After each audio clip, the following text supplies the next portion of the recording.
this a minute before I go into the story. Let the people catch up. Let anybody that wants to be here show up before I start telling the story, right? But it doesn't seem to matter much lately. Lately, I'm getting 8 views, 10 views total, which is strange because I'll have, almost as many likes. I'll have 8 views and 6 likes and 200 fucking comments. Like it's been a very interesting, I don't know, 2 weeks maybe.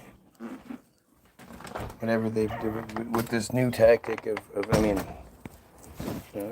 there's always censorship, there's always the interference, but boy, howdy is it strong now. They put some real scrimp behind it, out in these streets.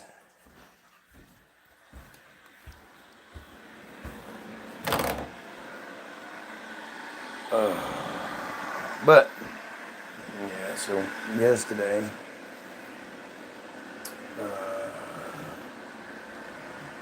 Michigan, I'll tell you about the spree. That'll lead us into it, I guess. The spree is the Detroit, Michigan. Like the spree is the fair. Every year there's like a major, every town has their fair that comes through, the big one, whatever, the county fair or whatever. Well, this is the Livonia Spree is what it's called, and it's always been the big one. It's always been the best one. What's crazy is they don't have it anymore, but they used to have the double Ferris wheel. It was always terrifying to me. I'd never liked it. It went pretty fast. I liked the Ferris wheel, but the double Ferris wheel, something about it was just terrifying. It was like bright green. It was like Constructicon green. Devastator. Maybe that's what it was. Maybe I was just a kid, and because it was Devastator. No, I didn't like the way it made me feel. And obviously I hope I put Dave Rexroth's name in the title because I hope he gets this. Somebody sends this to him at some point. I don't think it'll happen live, but I'd love to hear back from this dude. I'd love more conversation with this dude. But the spree is the big fair, and as far as like fairs go, the smaller versions will have like 15 rides, and 10 of them are little kid rides. The spree has, it's got a little kid section, but it's got a significant portion designated to adult, well, just older kids, not just kids, I'll say. And actually, this year, they're making headlines because they have these new policies. So this year, there's metal detectors that you got to go through to even come into the park. You can't just walk into the park like normal. It's all sectioned off. And apparently, a flyer was going around saying that they was going to do a teen takeover was going to happen, where all these teenagers mob a place and do crazy shit. And you really have, like, who are these teenagers? Who are these parents? Who are these? I mean, to be teenagers and have access to the flyer, per se, like, you have to have a phone. You're not paying for that phone. So clearly, there are parents involved in these situations. But these teen takeovers are a bunch of teens show up and they just mob it. They go crazy, apparently. They break stuff. They do a whole bunch of shit knowing that they steal, knowing that they're teenagers, so they don't get in as much trouble or some shit. You see it in my first thought is to say party stores, but you don't know what I'm talking about. Convenience stores, liquor stores, and whatnot. They show up and they go nuts, and it's actually pretty fucking awful. But it also seems like, I don't know. It's definitely a response to something. You know, there's clearly something going on with our society, and really, how do you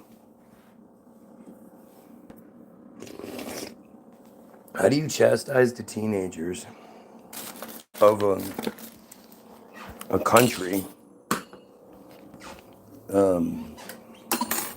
that is openly participating in genocide, that is sending our people, and potentially, you know, these kids, I mean, they're teenagers now, but if the country decides to institute a draft, they're the ones that are going to get drafted. You know, it's the same thing I was talking about with the Lag Omer bonfires, right?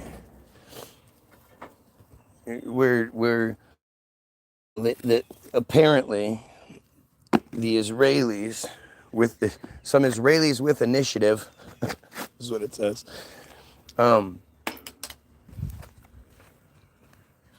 Took to patrolling these bonfires. So they bonfires. It's another one of their stupid rituals. Another one of their stupid, you know, holidays. Whatever. This one's called Lag BaOmer,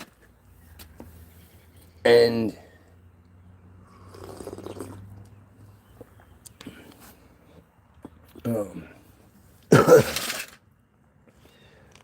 and what was happening was the teenagers kept throwing live animals into the bonfire. Dogs, cats, you know, things like that. Let me see if I can't. We're going to be professional today, right?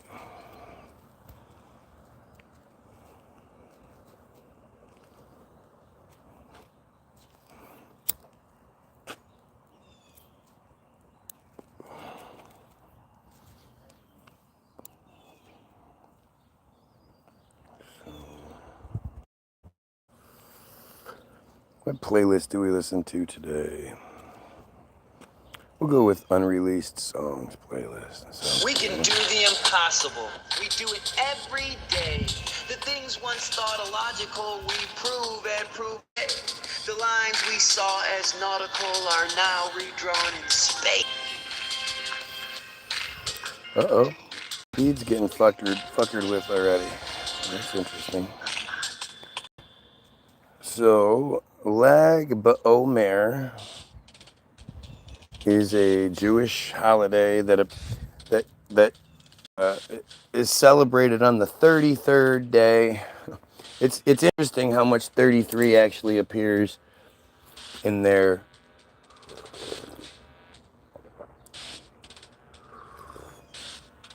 in their cult.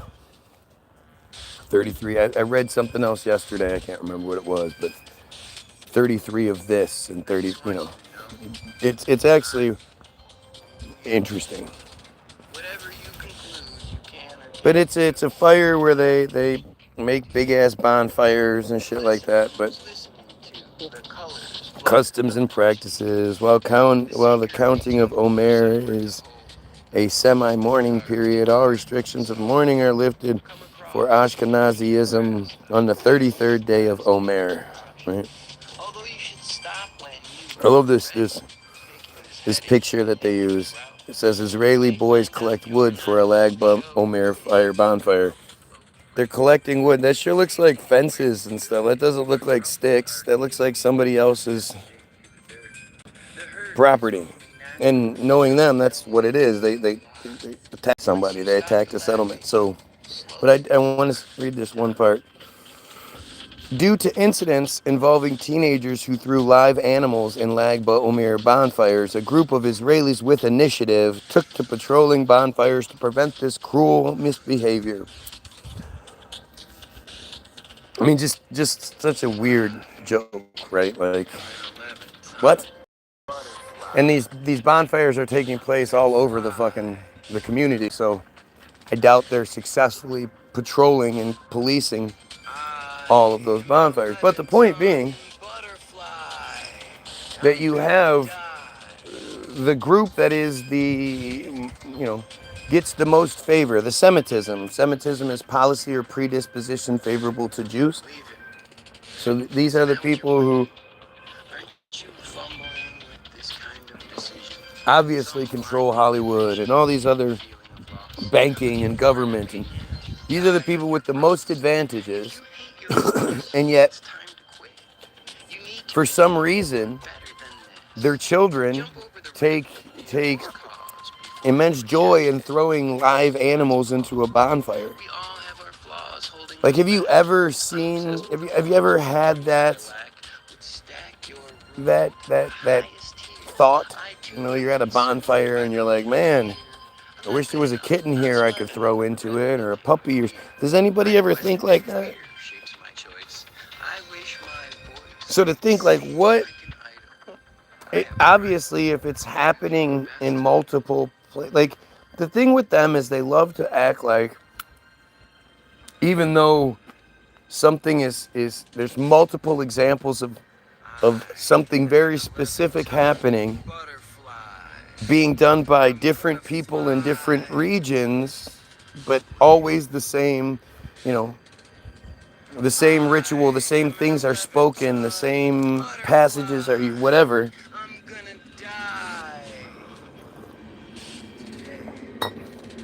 It's all just coincidence, right? They just happen to all have the same intuition. Definitely weird, huh?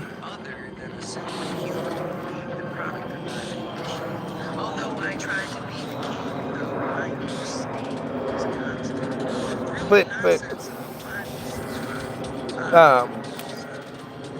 you know that what inspires that? What makes that happen for the group that has everything, that has all of the options available to them, that you know gets away with everything they want to legally? You know, they get busted with some weed or whatever, their lives aren't going to be ruined over it. That's a Goyim thing.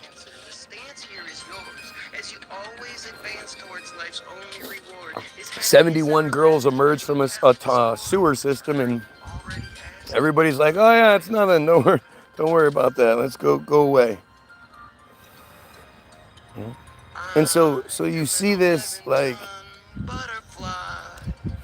right, at least for me, I can't help but notice that. I always wondered about that. I've always wondered why the wealthiest people I knew seemed to be the most fucked up. When I grew up in an extremely wealthy town called Northville, and it's weird because it's like we didn't have money, but we came from money, but we didn't have it. You know, like my grandparents had money and my mom had a good job and stuff. But as far as from a Northville perspective, you know, my mom did better than probably 90% of the people that are watching me. And yet in Northville, it was like we were the bottom of the barrel, right? And so you would see it all the time where, you know, there was just so much bullying, and there was so many just assholes, like just straight up asshole things where you do things for no seeable, understandable reason other than you're just an asshole. And you would see this a lot with the kids, you know, in high school and whatnot. They would just pick on people relentlessly, like kids today who would be, you know, totally off limits and you know, cared for by our society. Back then, it was just like they were the targets. I mean, I literally, the football coach was the math teacher, and I've talked about her before. This girl called Jenny Ernst. She's probably Jewish, but she was just an like this. She clearly had developmental issues, autistic by today's standards, I'm sure, but she was, you know, she would spit on people, and she walked, walked like something was wrong, and she was just goofy, and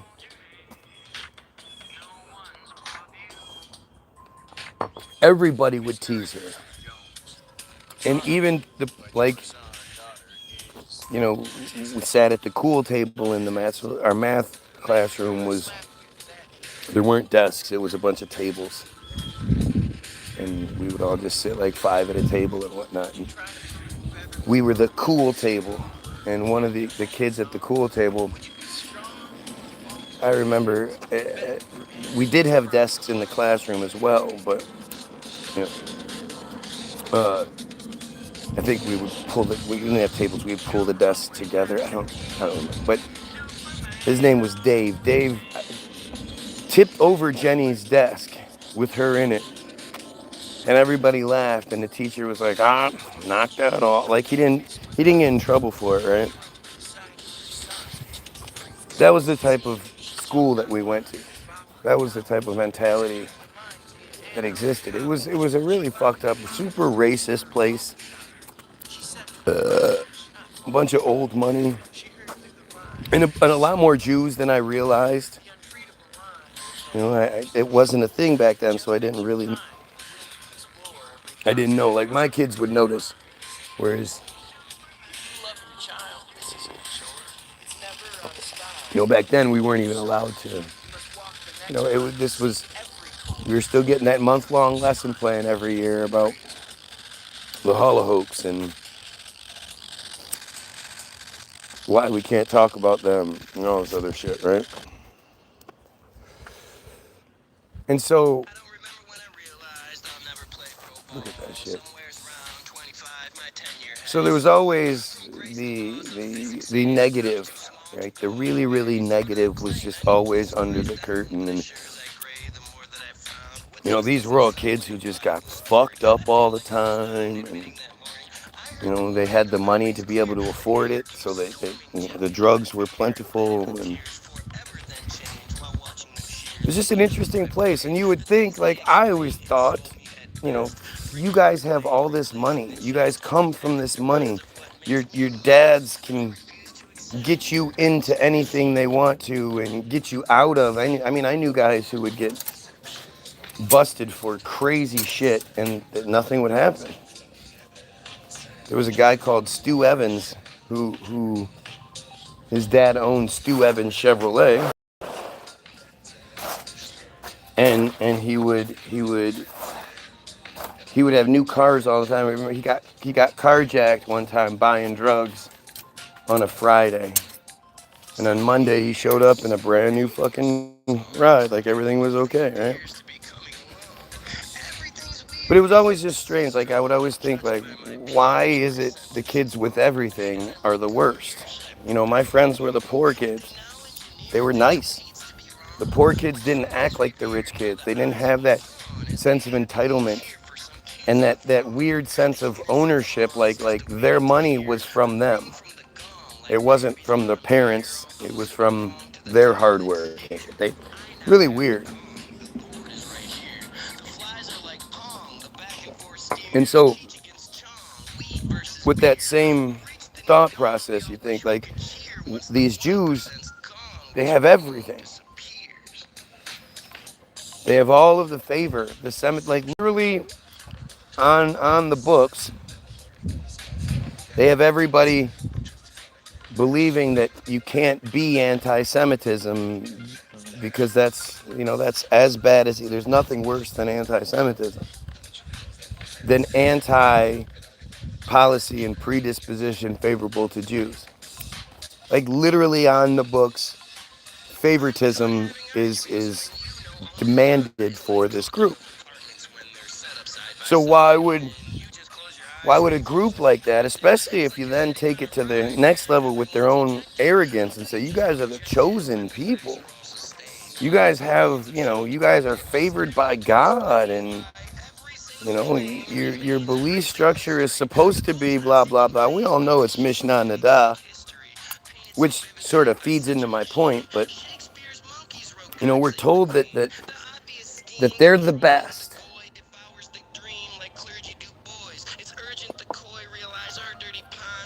And so there must be something else going on, right? As a mixed man, doing it, I don't support Israel or Ukraine. I support local and support veterans. I mean, sure, yeah. Ukraine and Israel are just fucking... Ukraine and Israel, it should be called Demcrane. Should be called Jewcrane, but it's... haven't you ever asked yourself why we give a shit about Ukraine like we do? They don't produce anything we need. They don't supply us with anything. They're not like a major player in the world stage or anything. So what's happening there? And they're the only country I've ever heard get into some sort of conflict and be like, why isn't Israel helping us? Nobody asked for Israel's help. That's like foolish. Why would Israel help anybody? They don't. That's not what they do. And so these are the type of things where you have to ask yourself, like, what's going on with that, right? There are all sorts of other countries out there where, bad shit is happening and we don't do anything about it. We don't care. When it comes to Israel and Ukraine, we are bending over backwards, funneling money into these areas. Doesn't make any sense the way we're supposed to think. It makes absolute perfect sense if you say there's a friar conspiracy. They control the world. They control the U.S. That fills in all the holes pretty easily. Just like your mom. Oh, but you have to ask yourself, where does this innate sort of evil, where does that come from? Where does that, I am chosen by God. I am, like you have a bunch of, you're royalty. Why, as royalty, would you treat your subjects like shit? What happens there? Your subjects provide you with the life that all of us would wish to have. So why would why would you be mean to them? Are you mean to animals too? Lag Bohemian. I did support. Yuck. Kiss is terrible. You and I can't be friends if you like Kiss. Sorry. Kiss is a terrible band. Terrible music, and their people, their main people, are even worse.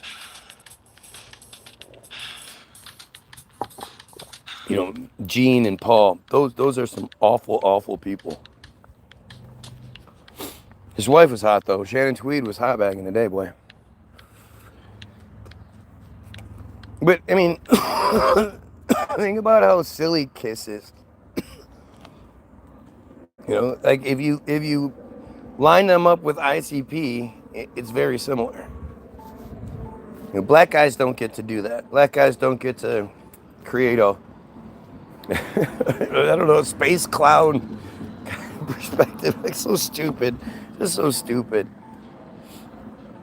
At least Kiss sings songs about, pussy and shit. ICP is just weird. I liked ICP growing up. They're from here. We had that because they were from here. I was supposed to. And I became an ICP fan around when Riddlebox dropped.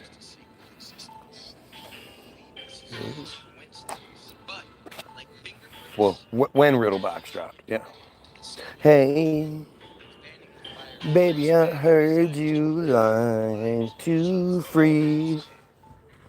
Then come out to play with me. Hey, what's up? I'm new in town. I work for the shirt shed you decline. Anyway, oh girl, I seen you around. I guess I'm trying to say that I wanna be down. Hey, we had ice cream sat in the park. I walked her all the way home when it got dark. She took me inside, and when the door shut, next thing you know, I had my nuts in the butt. Ooh. Who's going chicken hunting? That's why I called them that. Good, good. Then we can be friends because they're terrible. And it's they're clearly another example of wouldn't be who they are if they were just going. You know what especially back then what record company and shit is gonna give them any sort of play? What who heard their shit and was like, oh, this is so great, like rock and roll all night, party every day. Look at that. That one just happens to go along the line right there. Um, Eric Carr was my favorite guy. I don't know who that is.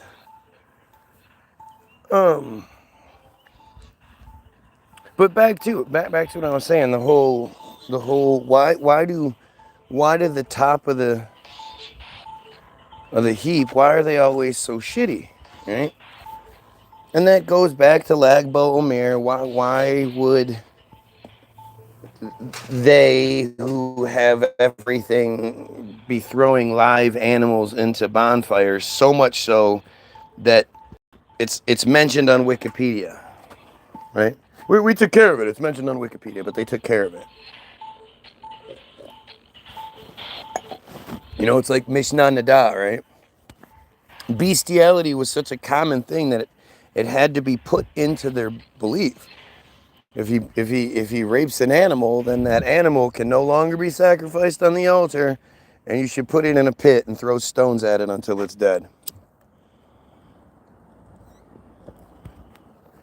You know, there's nothing about like they're very specific. 3 years in one day, 11 years in one day, and two pubes, and like all these other things that they're very specific. The one thing they don't say is kids are off limits. There's no kids are allowed. Like nothing even comes close to saying that. But if it's in their shit, you know, it happened more than once.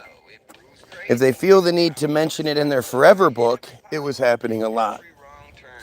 But on the Wikipedia Lagbo Amir page, obviously there was enough of them throwing live animals into bonfires that they had to address it and say, look, we took care of it, okay? We promise, we took care of it.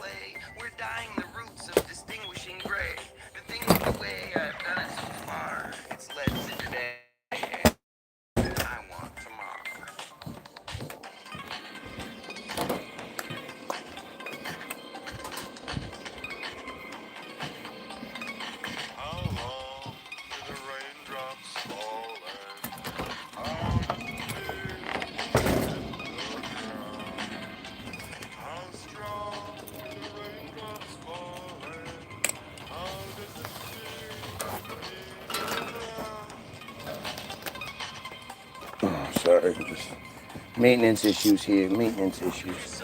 So when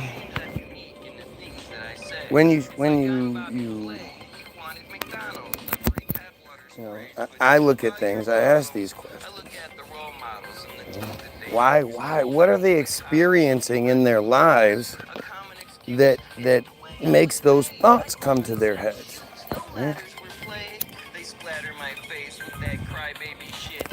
And you have to say, like, do you think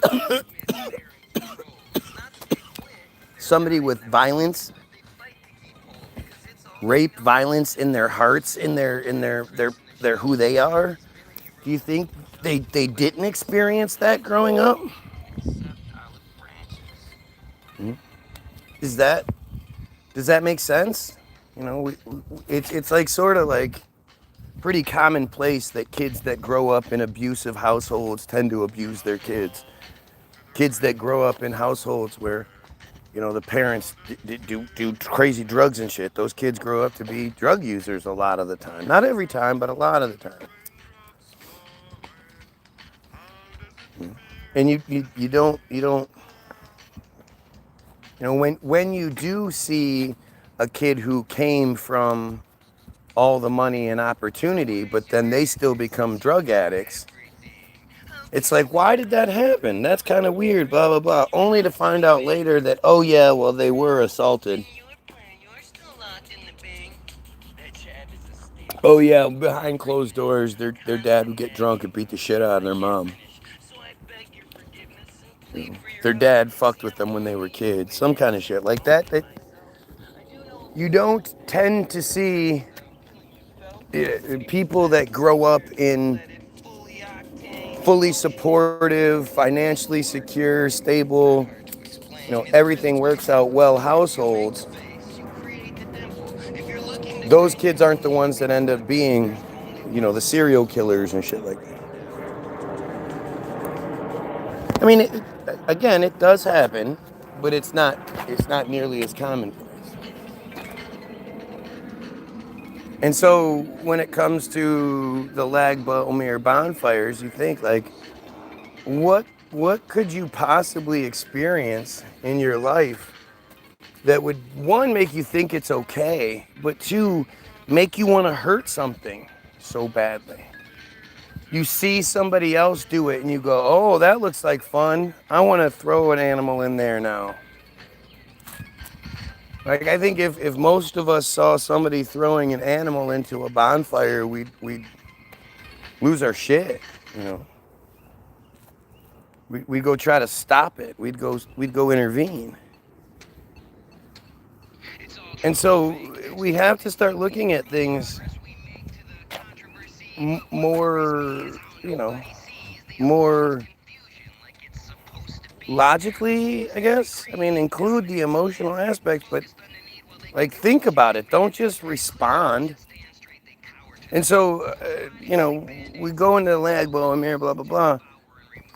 The reason I was talking about that is because, again, there's this epidemic right now of these teen takeovers that's happening all over the country.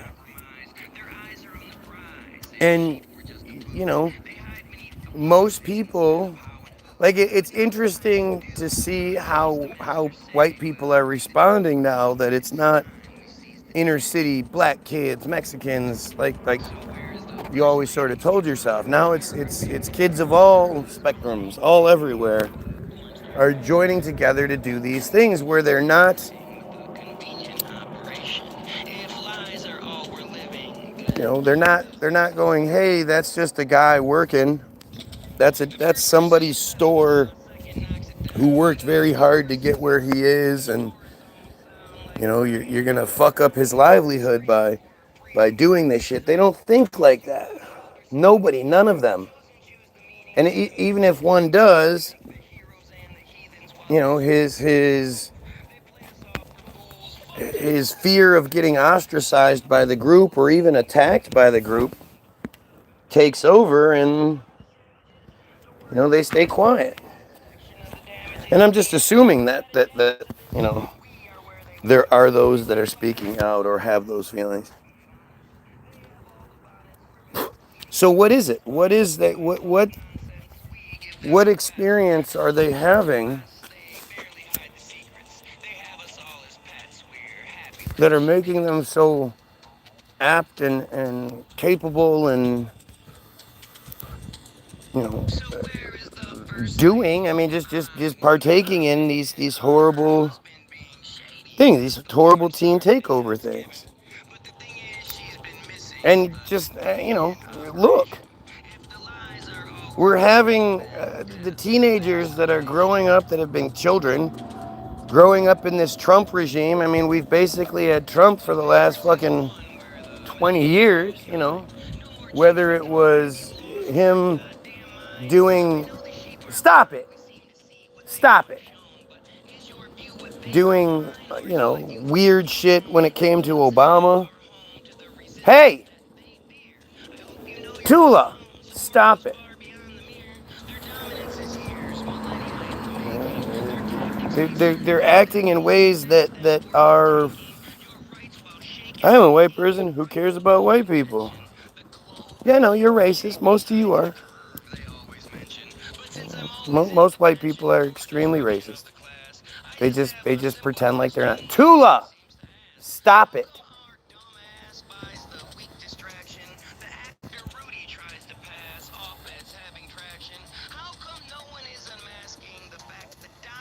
You're gonna get sprayed, Tula.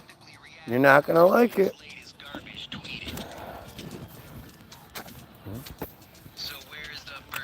And of course, you're gonna get a fake profile.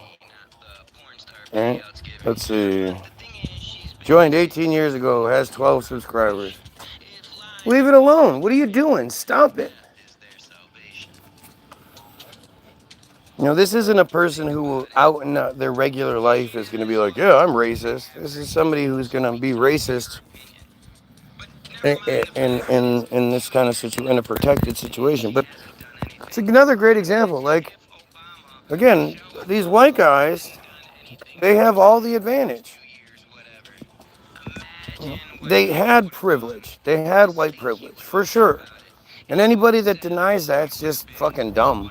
I mean, you're dumb. You're an asshole.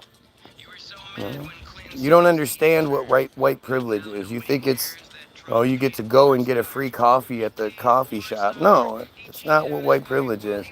White privilege is not worrying that you're not going to come home going to the store because a cop's going to have a fucking hair up their ass. And they'll get away with fucking you up, with shooting you, with whatever. And not, no repercussions. But, to me, like, this dumbass is he proves the point. Like, he's so stupid that he thinks he's, like, upsetting me by saying racist shit. No, man, you're proving the point. What makes people this way? I'm a firm believer that it's the big black scary dick. That all black guys have a big dick. That's a huge contributor to racism. Because again, you have to lay things out as they are. White people have every advantage possible. They have all of the power, the police, the government. The only thing they don't have the advantages and advantage in is physical, like sports and shit. But that's such a small portion of the population, it doesn't much matter. But when you look at your average white guy, what does he fear? I know most women, because of their experience, think men don't care about their sexual satisfaction. Women's sexual satisfaction, but we all do. At some point, you probably realize you can't do it, so you change your attitude. But ask a white broad. What's the number one thing you don't want your white boyfriend to know? What's the one thing that's gonna freak him out the most? And that's if he finds out you've been with a black guy. Why? Because he thinks that black guy made you come in ways that he never could. He can't buy his way into it. He can't privilege his way into that. That's the one area where all of their racism and their it just doesn't. It can't do anything. There's nothing it can do. Even the most racist, white girl can't do anything about it if she has sex with a black guy. She's gonna, it's biological. If the dick's bigger, it's gonna cause, it's gonna lead to more pleasure.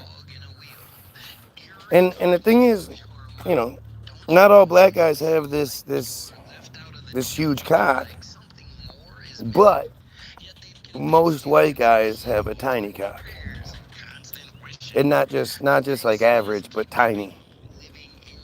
You know, if the average is like 5 inches or some shit, that means a whole bunch of people had to account for the bigger ones to bring it way down like that. And of course, we know that the friars have their micro penises. Hmm?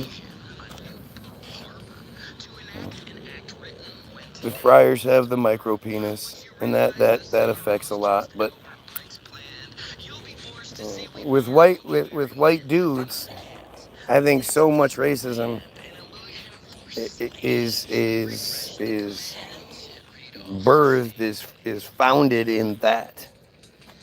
You know, what else? What else? Racism's fear. So what else do white people fear from black people? You know, obviously, in certain circumstances, you're going to fear a physical altercation.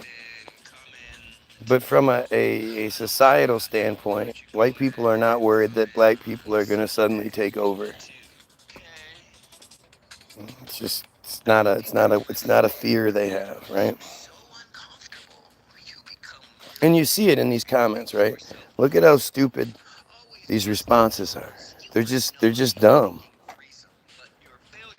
Afraid of being real. I'm lonely. Yep, afraid of being real. I am afraid. Yes, definitely afraid. That's why I'm doing the live feed and saying these things, because I'm so afraid.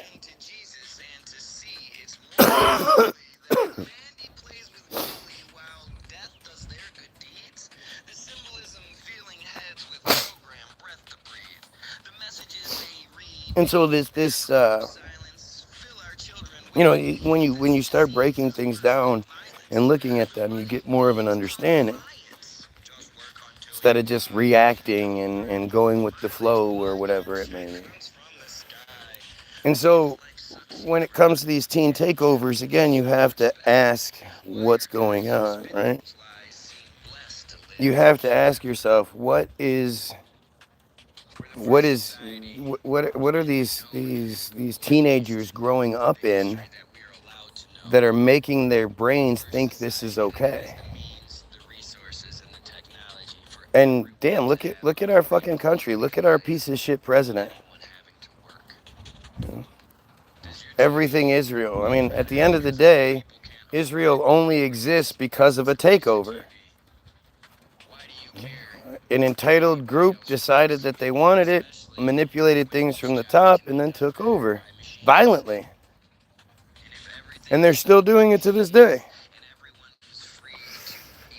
And you're watching as you know, because they're using this. So the rules for the spree, for the first time ever, the spree used to be the place that you would go to, your parents would drop you off, you'd go buy your armband, and you'd just walk around it, and you'd see people, and you'd flirt with girls, and you know, all these things would happen. And there would, you know, occasionally there might be a fight, but there's always might be a fight. But, you know, you would go and you wouldn't even be on the rides most of the time. A lot of the time you'd just be walking around. And then you'd go on a ride, and then you'd be walking around. But nowadays that can't happen because of this supposed teen takeover flyer that was going around, saying that there was going to be a teen takeover at the spree and yada yada yada. And so the police overreacted and created a curfew and said that after 4 o'clock, no one under 16 or 17 is allowed to be there without an adult with them. And now you have to go through metal detectors to get into the fair. It's an outdoor fair. And they have everything blocked off so much that you have to go through metal detectors to get into the fair. And it's nuts. And you know, those who are willing to give up their freedom for security have neither, right? Isn't that what it is? And what the quote is? And so you have to ask yourself, like, again, how can we blame these teenagers for this teen takeover shit? Look at the America they live in. Look at the president of the United States. You take what you want. You hurt who you need to hurt. You steal, you lie, you cheat. You know, the president of the United States is not a stand-up person. We used to have the idea that the president of the United States was the guy. Like, he was the best of the best. He was, you know, and obviously that's always been bullshit, but at least it was presented as such. Right. Now we have a guy who's fucking orange. He's orange. And he's as dumb as it gets. He contradicts himself all the time. He falls asleep all the time. Like, he's just an absolute piece of shit. And this is supposed to be when I grow up, I want to be that guy. And I don't think we're looking at the symptom of the problem way more than we're looking at the problem. We're reacting to the symptom of the problem. You know, the idea of the teen takeovers, yeah, it's fucking awful, but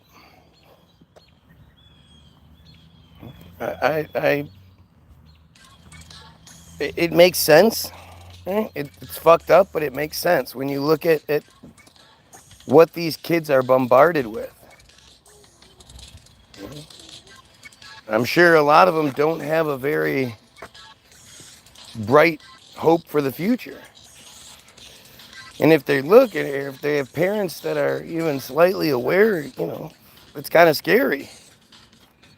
The thought of a roundup, you know, them rounding us up and, you know, fulfilling their 2,800 slaves bullshit. We don't know. But we're watching as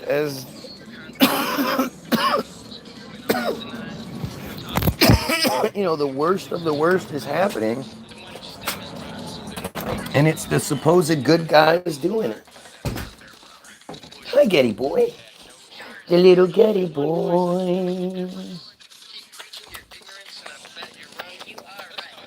Playing in the Getty streets. What you gonna do when you grow up? And if you think of possibility. I never knew that video or that song had a video till the other day, and that's one of my favorite songs off the album. Woke up, jumped out my bed. I'm in a two-man cell with my homie little half dead.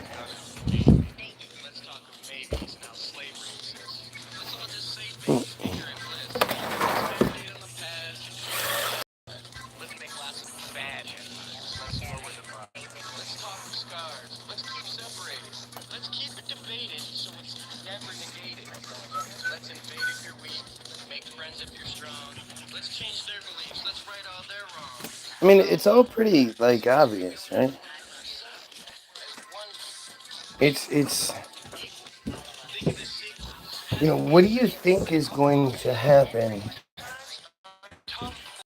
when you do this? Like, you're adding 2 and 2 together. You can't be surprised that 4 comes out. But that's how everyone's acting. Like, I don't even think I don't even see people talking about it. But interestingly, so we were at the spree yesterday,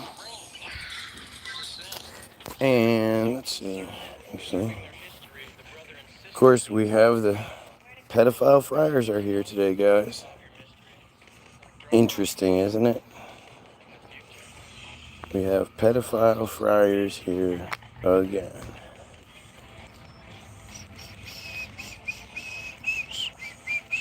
So Dave Rexroth is the Channel 7 weatherman, and we got to the spree yesterday.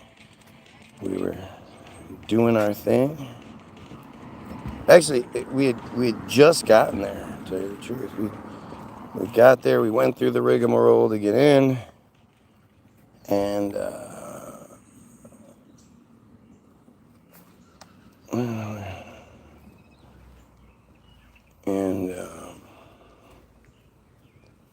We went to the first ride. The first ride we were going to go on is the spree, or not the spree, the swings. The swings are the. Why do you look like a racist? Because you're stupid? Not really sure how much more obvious the answer to that question could be. You're stupid. That's why you say stupid things, and you have look at your name and all that stuff. Like you're stupid. Thank you for such a prime example of everything I'm talking about.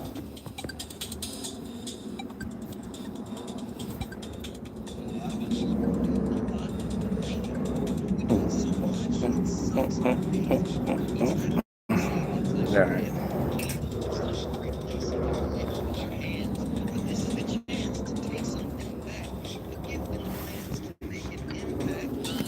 So we're standing there. What's up, Jane?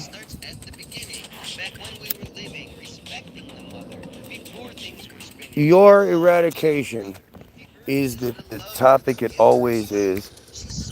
You pedophile piece of shit. Does that work for you? You happy now? You piece of shit, friar, pedophile, coward, piece of shit. What's the topic? Your eradication. What are you doing, you dumb fucking dog? God damn it.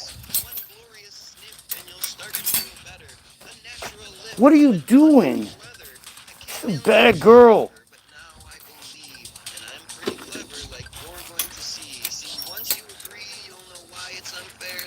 When Mom gets home, she'll let you guys in. Assholes. So, it's okay. Showing his anti-Semitism. Oh, I'm always showing it.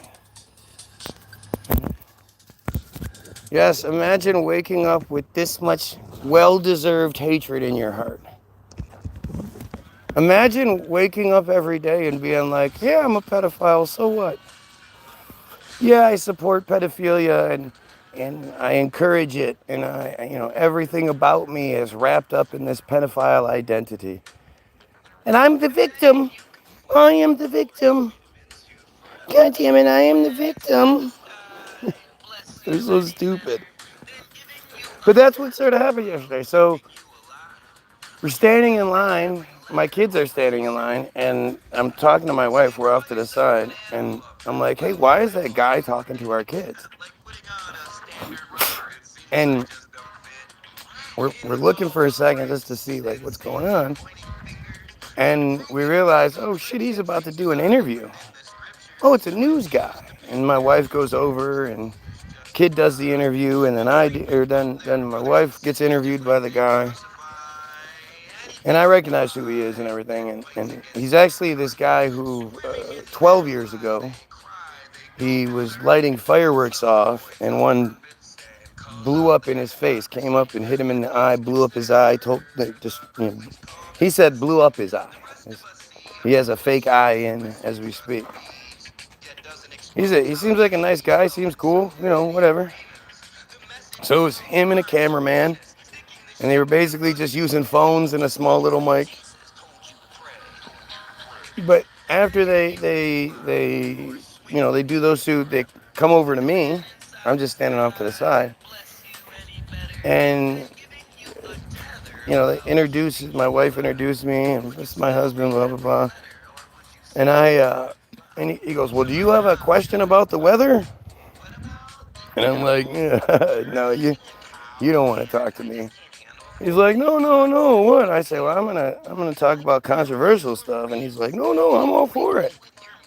And I said, all right, well, my question is about the trails. And he goes, oh, the chemtrails? Oh yeah, we talk about this all the time. And actually, it's nothing. What if I tell you it's nothing? And I'm like, oh, I'm not gonna believe you. And he goes, no, I could explain it to you. And he goes into this explanation about how, the air is still here and then it's chaotic up there, usually. And then when it's not chaotic is when the trails can exist and persist and they spread out. And he's saying this to me and he's like, you're not believing me, are you? I said, no, man. You have a hell of a lot more to lose than I do. You have a newscaster job, and if you run around telling people chemtrails are real, you won't have that job any longer. And he's like, well, even though I have a master's, and I'm like, yeah, well, again, you have a lot to lose. So he's like, okay, and I said, but, chemtrails are really the least of my concerns right now. And he's like, well, what do you mean? And I said, well, I'm much more concerned with the whole Israel genocide side of things. And he's like, oh, yeah, that's not really weather, but, well, what do you mean? And I'm like, well, how come nobody's talking about Mishnah Nadah? That's what I asked him. And he's like, I don't know what that is. No, his name is Dave Rexroth. David Rexroth. So it sounds like he's a friar, but if you look him up, nobody's like claiming him. Normally when somebody is a friar, you can find, if you search their name and then, you search Dave Rexroth Jewish, you'll see, there'll be functions that he attended or just flat out, ownership. Yes, he is one of us kind of acknowledgement, or no, he's not kind of thing, right? I will dismantle you. You are in Portland, Oregon. Yep, that's where I am. Come find me. You come dismantle me. Oh, I love it. I mean, I know I can say anything here and I can provide any argument I have here and blah, blah, blah, but I would need to do it in a different setting, on a different platform to be able to actually address anything you're saying. Funny, man.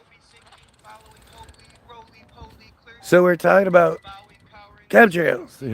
And obviously I just, to me, again, I'm just not interested in his bullshit and whatever. But I ask him, so I pull up Mishnah Nadah on my phone and I hand it to him and I'm like, here, read this. And he reads actually pretty fast, right? But he reads the first section and then it gets to the betting and all that shit. And I'm like, okay, now scoot up. Let's read what he read, shall we? Just so there's nobody who's not understanding what's going on. So give me a second. I'm going to pull up the right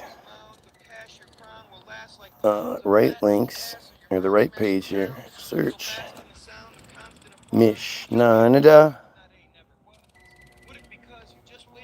Mishnah, Mishnah, Nidah, Niddah, 5.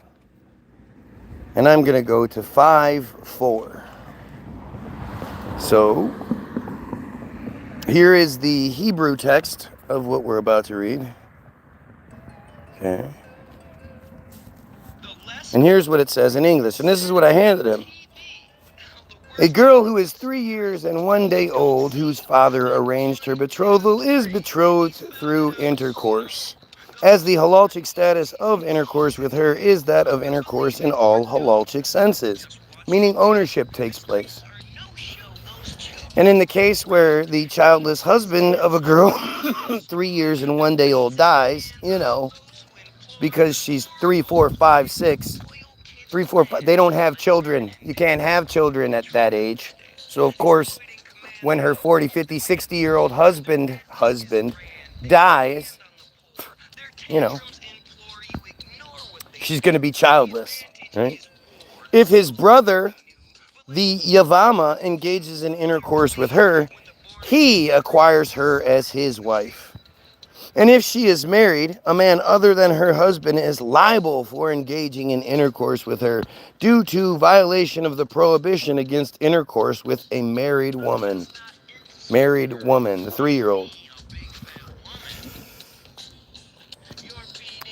And if the girl is less than that age, younger than 3 years and 1 day, the status of the intercourse with her is not that of intercourse in all halachik senses. Rather, it's like placing a finger into the eye. Just as in that case, the eye constricts, sheds tears, and returns to its original state, so too in the girl younger than 3 years and 1 day old, the hymen returns to its original state. And so he read that. And I was like, yeah, so what did he say? I think he was quiet, and I was just like, so why aren't we talking about, why isn't anybody talking about this? Or no, he said 3 years old. That was what he said. Yeah, I said, why is anybody talking about intercourse with a 3-year-old? And he's like, yeah, that's pretty crazy. And he wasn't trying to stay there. He spent a lot more time with me than you'd think. But he was like, have you contacted the station? And it's like, dude, no, you guys won't talk about it. And at one point I was like, you know who owns your station? Nobody's going to talk about this. And whether or not he's a Jew or not, I always put it to bed by saying, look, you could call me the ism all you want. At the end of the day, I'm talking about protecting Jewish children. Why would anybody be opposed to protecting Jewish children? Dude, it seems like you're making this story up. Yeah. Yeah, I'm making it up by reading it to you. What?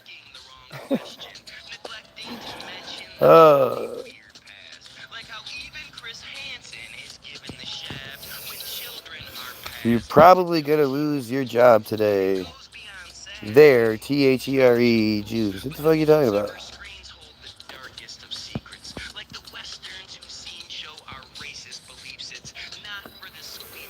Don't save them. I mean, there's definitely a cutoff. Everybody gets the opportunity to not be a fucking pedophile supporting genocidal fucking terrorist. Like, these children didn't ask to be born into this position. And unfortunately for them, they've been violated more times than anyone can fucking think, right? Like, it's so much worse than you realize it is. When and it's another thing I told him was, like, you got to check out the Israel Hayom. I said, have you heard of Israel Hayom? He said, no. I said, well, that's Israel's #1 paper. You've heard of Sheldon Adelson, right? He was like, no. Like, really? Miriam and Sheldon Adelson, the ones that gave Trump all the money? $250 million and shit like that? You never, he was like, oh, yeah. I said, well, he created Israel's, no, go ahead. Yeah. He created Israel's #1 newspaper, and it's called Israel Hayom, Hayom. And he even asked, what was the name of that paper again? Israel Hayom. I said, April 23rd, 2025, they lay it all out. The soul correction rituals. I told them about, they stand in the big circle naked, reading psalms, singing songs, reading their scriptures, while the smaller circle inside the big circle is of naked children waits to be raped. I mean, that's just what it is. They're used in fighting as soon as conceived, so wrong. Something went wrong with that. They're the cause of the world's problems. Yeah, no, I get it. And I do struggle with that. Where do you, like, how do you fix it? But I believe that they're, it's hard to say, man. But if you pull the child out of it, even if they've been violated a ton of times, and you show them the love and the support and the truth necessary, I mean, you can't really fix that situation without fixing us at the same time, because you can't pull them out of out of Judaism and then start flooding Christianity, and that's just dumb. It's going to have a negative effect. I love listening to these guys. They live in their mother's abandoned house, and then they talk like they know solutions to all the world's problems. So obviously this guy is a friar. Because does anybody hear me talking about solving all of the... Well, actually, I guess I am. You're right. I am talking about solving all of the world. I'm talking about making the world a better place by eliminating the cancer that causes the majority of the problems. So I guess you're right on that. Like, they're fighting for their freedom as soon as they're conceived. I mean, like, they are as programmed as we are. Yeah, it's what it is. I mean, it's... you can compare it to Christianity, Catholicism in the ritual aspect of things. Like, you see them, people not only like believe that they're symbolically eating the dead body and drinking the blood of Jesus, but they like celebrate it. They get excited. Oh, I get to take my communion. It's communion time and all that shit.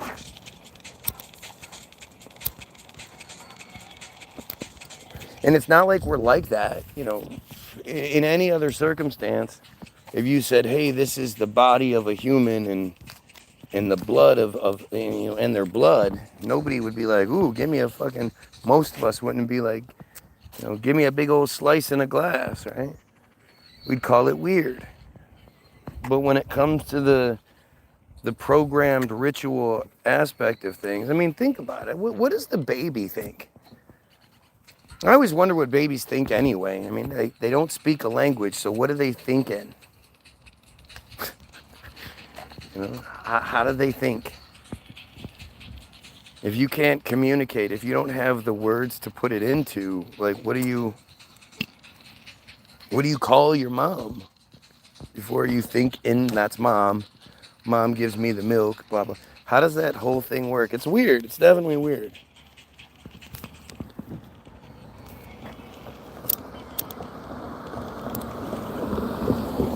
But what are these babies? They're however many weeks old, whatever, and they're in this giant opulent palace. This church where there's gold everywhere, and it just doesn't. It's medieval. It looks like your storybooks. Your house doesn't look like this at all. And at some point, you can see that there is a human, like, up against the wall, blood on the hands and feet and shit. But, you're a baby, so you don't have all these words, and it's this huge, majestic room. There's no doubt that there's something special about these churches, these cathedrals. And these are special buildings, to say the least.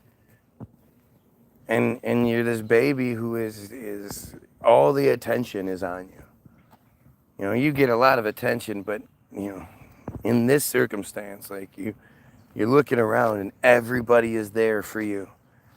Everybody is dressed nicely. Everybody's acting a certain way. It's different than you're used to. And then they put the water on you, and they do all this bullshit. They put the symbolic mark of the beast on your forehead for you. And then, whatever. I don't know. I've never been to one. But, like, you're programmed from such an early age that what isn't normal is normal. Like an entire situation, a setting, the way people are dressed, the way people are acting, the way they're speaking, all the things that normally don't fly are now when it comes to this particular circumstance, not only are they normal, they're the best. This is really top notch here. And so from a very young age, you're taught that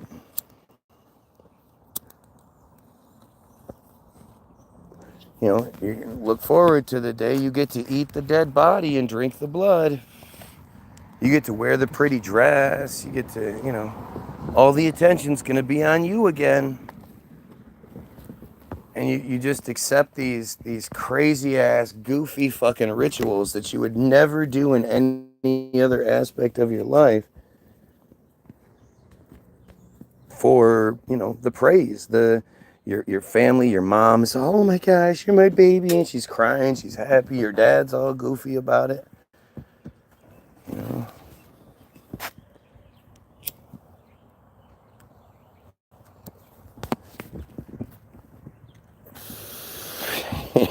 Yeah, look who's talking, exactly. That shit's dumb as hell. And it just got worse, right?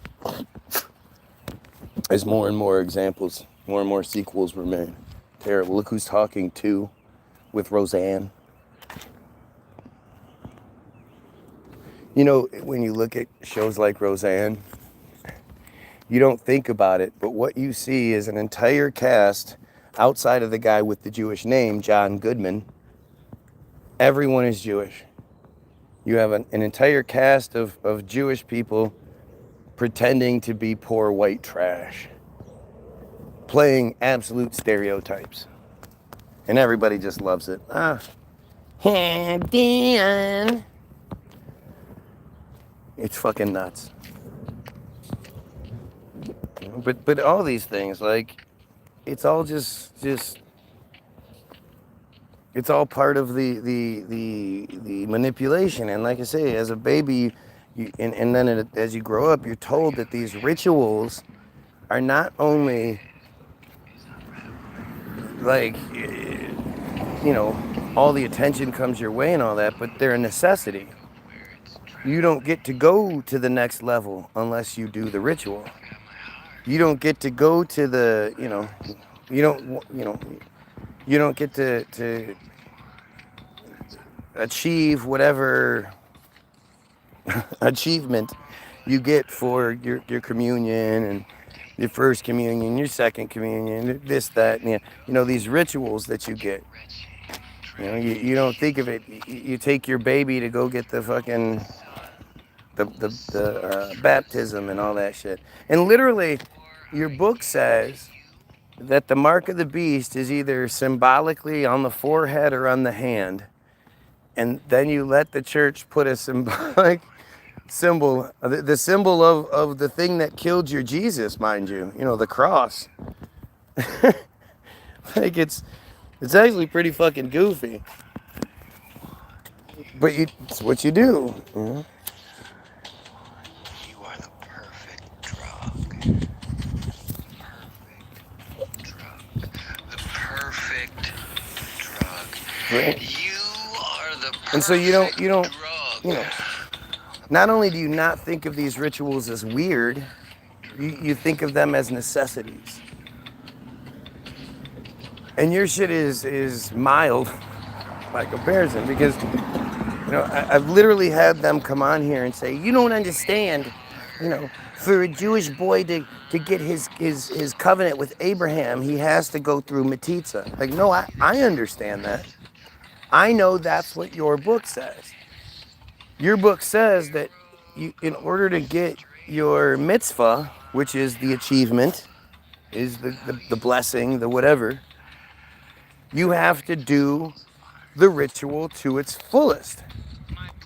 You know, there are 4 parts to the Brit Milah ritual. Metzitzia is the 3rd part. If you don't do any part of that ritual, you do not get your fucking blessing.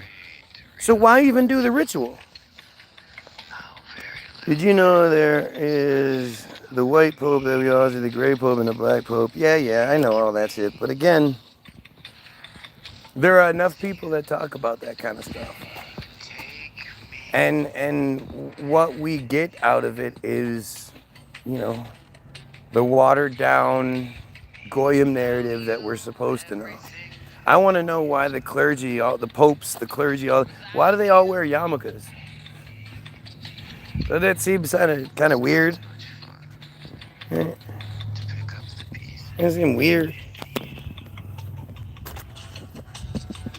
But yeah, the Pope thing is strange.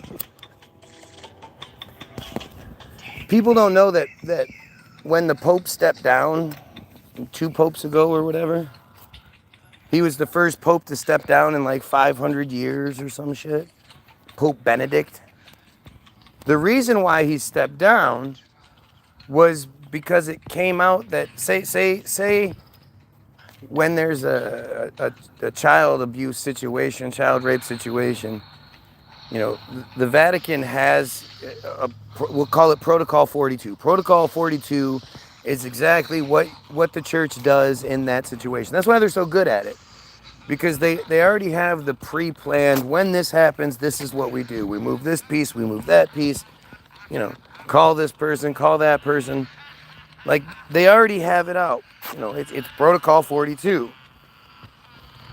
Came out that Benedict was the guy that was in charge of initiating and then carrying out Protocol 42 whenever there was an allegation or whatever.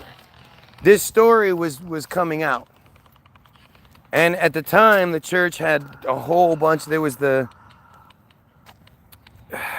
those trials that came up, and you know, the church had like, It's not as much fun.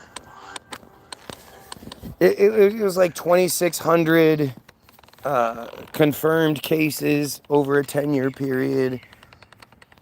You know, X amount of cases where they moved the priest or the violator to a different parish. Only a handful of times did they get rid of the guy. Like, it was a really fucked up thing, and it turned out that once it was all said and done, they weren't found guilty on the child abuse, on the child rape, but they were found. Again, it was all just a big bunch of shit jokes, so it's not like it stands out as something unique. This is what always happens. But it turned out that they were found guilty on all these counts. All these different priests were found guilty, and they were all, you know, being held, and they were all living within Vatican walls, so they couldn't be extradited. And the final decision came down to the Pope. Did the Pope want to extradite these guys and have them serve their punishments or not? And the Pope, you know, and this is, they had said Benedict stepped down because they knew that there was all this publicity around this shit. They were already being so associated with it that they were trying to distance themselves. That's why we got the next Pope, which, oh look, he's so different. He drives a Focus. Like, he's the poor Pope. Remember that whole bullshit came out? And he was supposed to be like new Pope. He was gonna do things differently. He was gonna work on the image of the church. And when the decision came down to, are you going to, you know, extradite all these guys, he made the decision that no, they're gonna live their lives out here at the Vatican and in penance. They're gonna have a lot of praying to do, but no, they've already had enough punishment by having their names dragged through the mud like this, and you know, and then they're gonna live their life in penance. So no, and it was all just bullshit, and you knew that was what was gonna happen. You knew they weren't gonna fucking, you know, they weren't going to hold themselves responsible.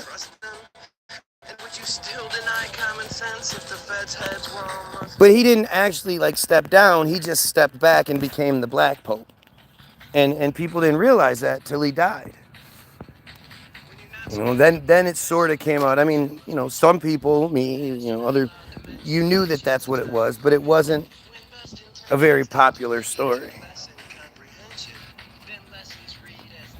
I don't remember what I was talking about before we went down this road. Jane, oh, what's up, dude?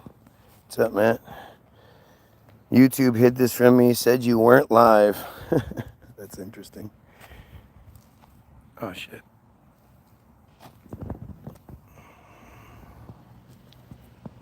But, talking to Dave Rexroth yesterday, if you guys, anybody knows Dave Rexroth at Channel 7 News and all that stuff, hit me up. Let me know. You know, I tell him that I made this video about him. He seemed like a decent guy. Yeah, he didn't. My wife said she thought he was Jewish, and then knowing his name, like she thought he had the Jewish look, and then, but he was tall. He wasn't, you know, and he didn't have the stereotypical facial features and whatnot. So I don't know. I don't know.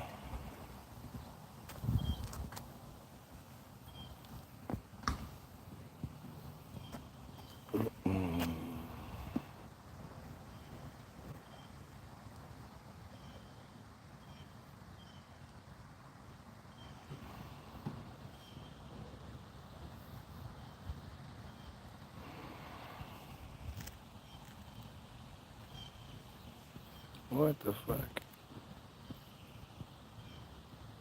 Oh, that's I've been listening to scholars of the Bible. It seems like it's all child sacrifice. You know, all somebody has to do though is say they're a scholar of the Bible, right? You don't know that. They're just somebody that's being presented to us, right? That's why the Pope is distancing the church now. Our country is too crazy. We're making another 50. My mate insists I'm racist. Dude, they're going to institutionalize people who know. Yeah, I mean it's. They're not preparing for nothing. You know, they're not spraying the shit out of us. They're not building up all these detention centers that are getting called data centers. You know, they've disguised it as data centers, but they're detention centers. They're not doing all this for nothing.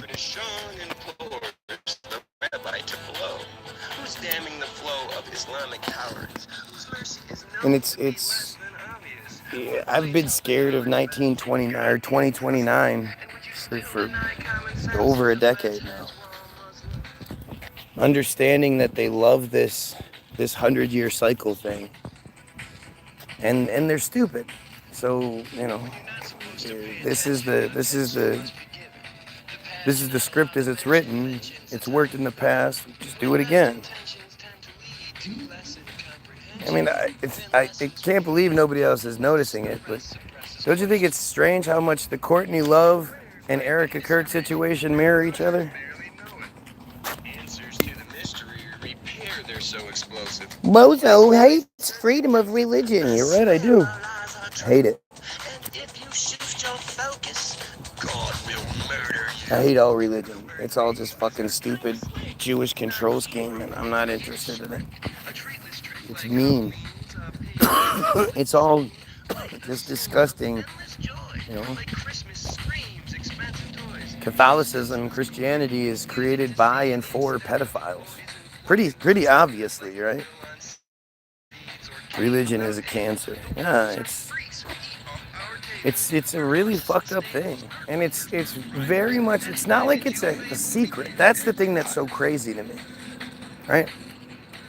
You know, outside of because you were told to, you really don't have any evidence for any of it. The evidence that does exist doesn't hide the fact that it's all Jewish fairy tale bullshit, right? It literally, I mean, it's not even Jesus was Jewish. The main guy, you're El Capitan. You know, the guy that you worship, the savior of mankind, is Jewish.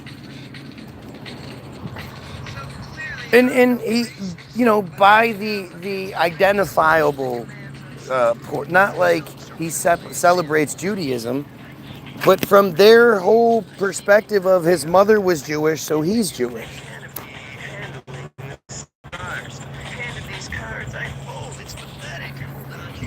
Religion is another word for cult. Yeah, it's crazy.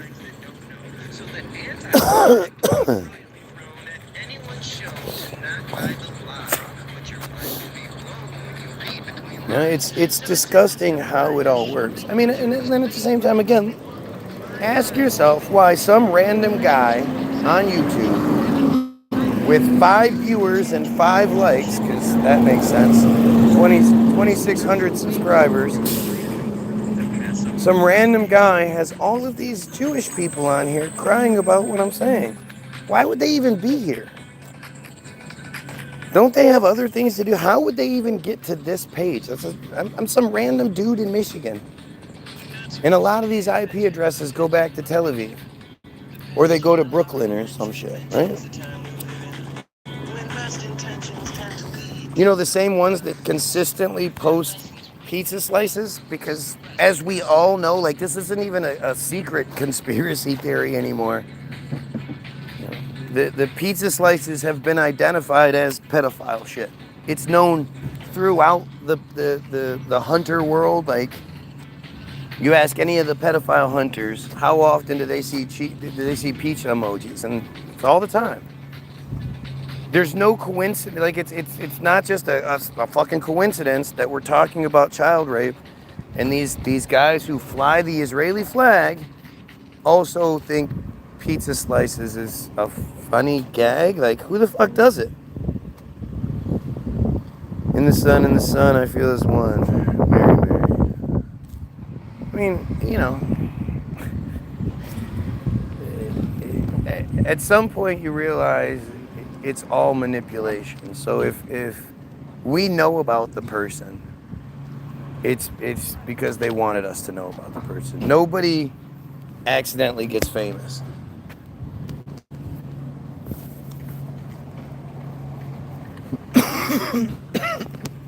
You know, even your what is presented as opposition. Your Ted Gunderson's former FBI chief, Ted Gunderson, former FBI guy Bill Cooper. Like, do you honestly think the FBI would allow their former members to go out there and start telling secrets without killing them?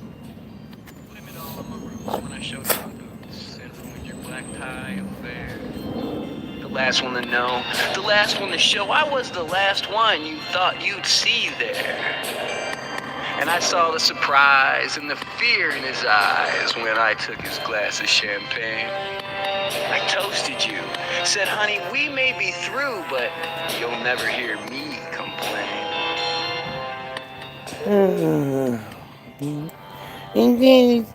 Listen to this. The only reason why you see pizza emojis is because Jews are exercising their rights. Jews should not be afraid of a pizza emoji.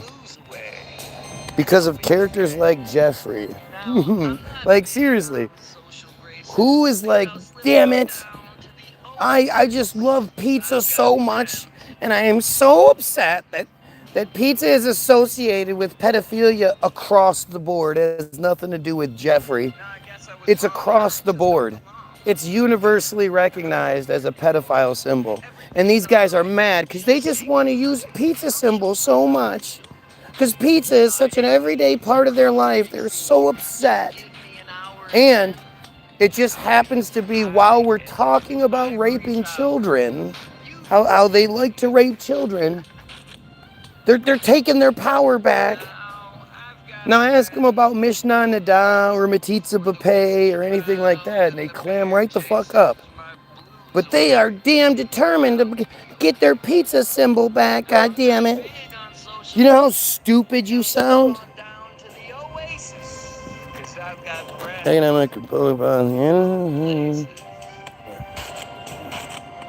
Everyone knows the international symbol of pizza. It's not a secret. They need a new emoji. Well, it just doesn't make sense. Pizza is not that big a part of their lives that they need to fly the emoji. But this is that, you know, this is them thinking they're smart. This is that inbred stupidity of saying, if you open up the books on Israel, you demonize Israel. You can't do that. Like, dude, why would looking into your past demonize you if you were the good guy?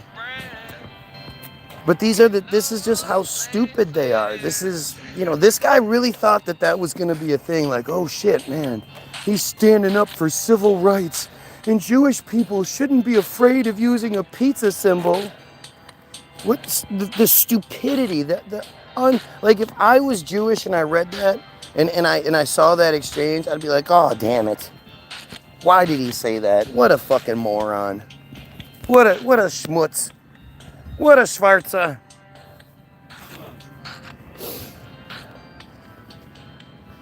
They martyred both Kurt and Charlie. Charlie was created from the beginning to be martyred. Who's to say he's even dead? I don't know. I don't have any proof he's dead. I saw a video that's fucking highly suspect. I saw a video afterward that showed them completely compromising the scene, stealing footage or projection. Who knows what that SD card was? 2016. Like it's you know, if you look at why Charlie was famous to begin with, his donor sheet was read like a bar mitzvah sign-in sheet. Charlie had almost nothing but Jewish donors. They created him to do what they did. Like, that's why the Erica situation just, like, fell into place. You know, there was no transition. There was no rocky this or that. It just went right into it. She wasn't even upset. The kids, I don't know where the fuck her kids are. I don't need to be needed, but believe it is true. But, like, it's all just a plan. It's why Netanyahu responded immediately with this video like, Israel didn't do it. Like, Netanyahu was acknowledging Charlie's death before anybody even really knew about it. And now, since then, we've seen this bullshit narrative that Charlie was turning against Israel. He wasn't. If Charlie was turning against Israel, Israel would have turned on Charlie. Like, even if you say something accidental, or you make a hand gesture without realizing it, like Puka Nakua did, they're going to come after you. So if Charlie Kirk would have been turning on Israel, it would have been all over the place. You know, it's just the narrative that's been sort of created to shield it, like to shield things, and it's just goofy. Have you noticed with a guy we are apparently so smart we control the world or the weather, but apparently we are also stupid? How does that work? Well, it's because you don't rule the world because you're smarter than everyone. You rule the world because you're more evil. You're more disgusting. You're the type of people that can starve children. You're the type of people that rape your own children. So what won't you do to everybody else? Yeah, that's why you rule. Because you steal literally everything. You know, some Goyim creates a technology or an idea or a script or whatever it is, and because you print the money, you buy them out, that person disappears, the technology disappears, and then it's used to your whim. I saw a rainbow door. But you're so stupid that you had that control, and you're greedy and stupid, so much so that it puts you in a bad position. I mean, it puts you in a spot where, ooh, the Goyim are finally fucking turning on you. You gave us the internet. You gave us the ability to communicate with each other. You know, we actually, we had it. We came up with it, or maybe not. Maybe it's already been there. It's always been there. But yeah, when you're talking about just in general, if you're talking about one group of people that have only bred within their circle for generations, you're getting into inbreeding and shit, especially when you know that marrying cousins and all that shit is common. And then there's also the child thing. But it's the manipulation of language, the control over Hollywood, the positions that you were given,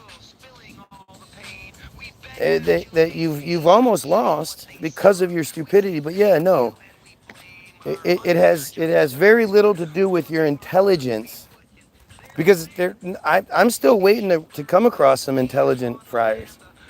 Been doing this for a long time. You know? None of them seem to be able to be intelligent when it counts. Selves inside the camps. These actors read their lines. Their cans are just our cans. The elaborate revamp hides the broken foundation. If they dim all the lamps and provide a space station. What do you think happened? What, you think that we just did it as an example to others or something? What are you fucking talking about? Nobody even knows what you're talking about. You're so stupid. It's just stupid.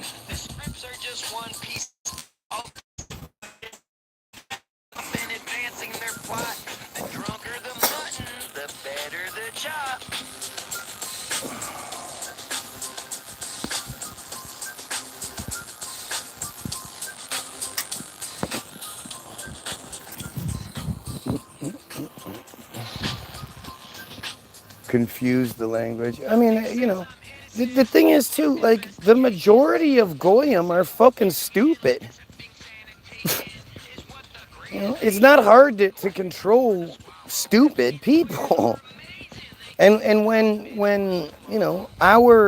what you've done, like, through Hollywood, think about the years and years of Hollywood telling us that the nerds were to be, to be picked on and bullied and all that.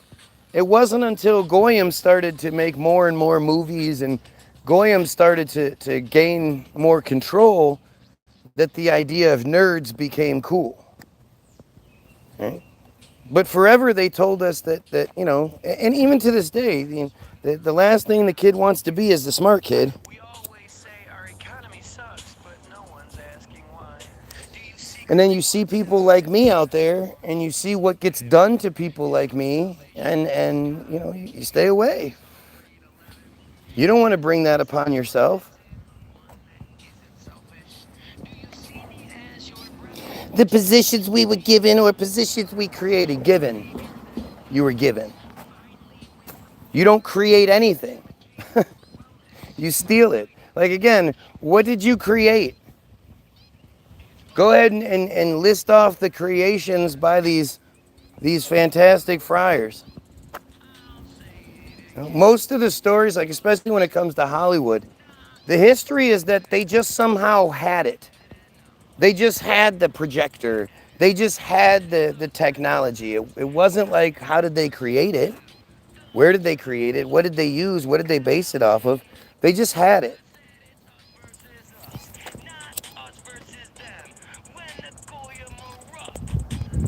And there's the Hollywoodism aspect of things is why we believe in stupid shit like George Washington and the Civil War and all these other things. The Civil War is not real. That's why there's no pictures of it. There's only pictures of, like, settings of people, standing there with their guns or, with their platoon or whatever. But they're all just manufactured, set up pictures. There's no pictures of actual battle or anything like that, and they could take those pictures. The greatest thing in our world are created by the Jews. You even believe it yourself, LOL. You think the Jews created Hollywood, but yet we are foolish. I don't think you created anything. It's funny how you're so stupid, you can't even engage in the conversation properly. You have to keep making arguments that, to things that you're saying, not things that I'm saying.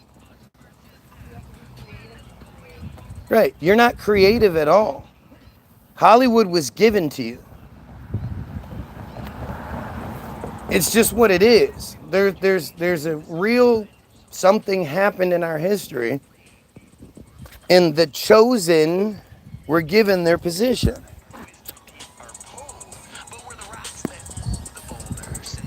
But go ahead, show me all the advancements and the progression that Jews have brought to the world. Outside of shit like vaccines, right, which is an awful progression.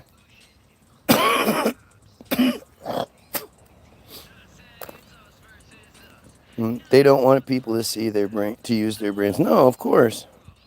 Look what happens when you're able to walk around and think freely. Nothing like, again, notice how when asked the direct question, the Jew always seems to cower. Like, they're never proud of what they do or what they believe. They don't even know it. This guy doesn't know any of the history. This guy's a dumb shit. Yes, ma'am. How are you today? Same old same.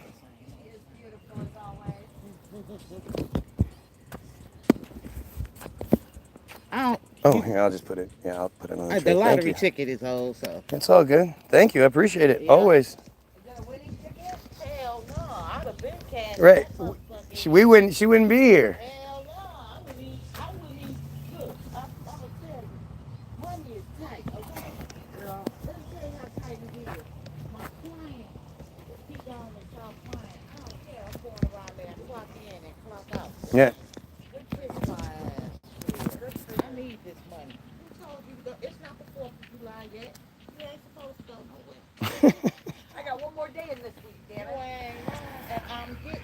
And let me guess, this is when it goes into the overtime and would give you that extra money. Yes, that's right. Right. Yeah. Oh, how convenient, huh? And listen, I'm so glad work only at 5 miles an inch, so I don't got 5 cars. Yeah, that's beautiful. I don't mind driving down there and clock in and go back later and clock out. Sounds like a pretty sweet system to me.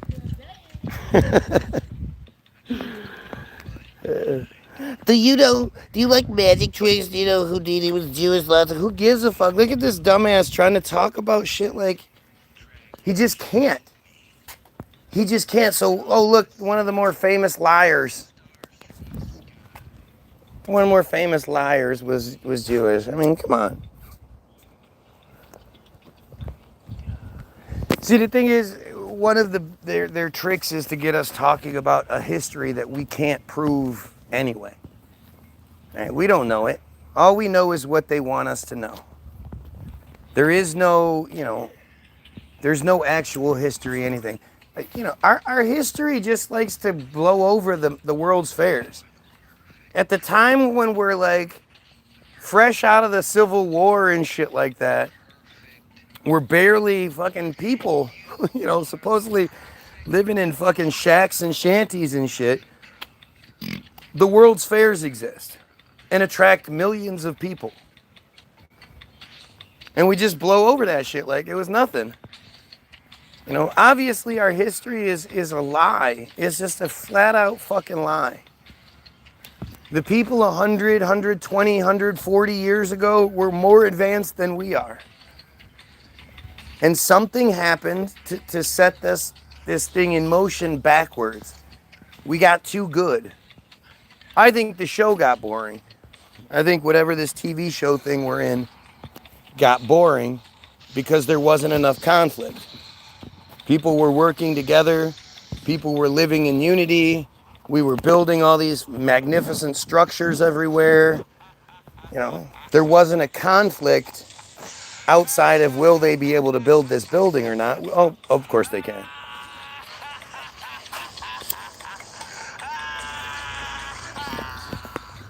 So something happened.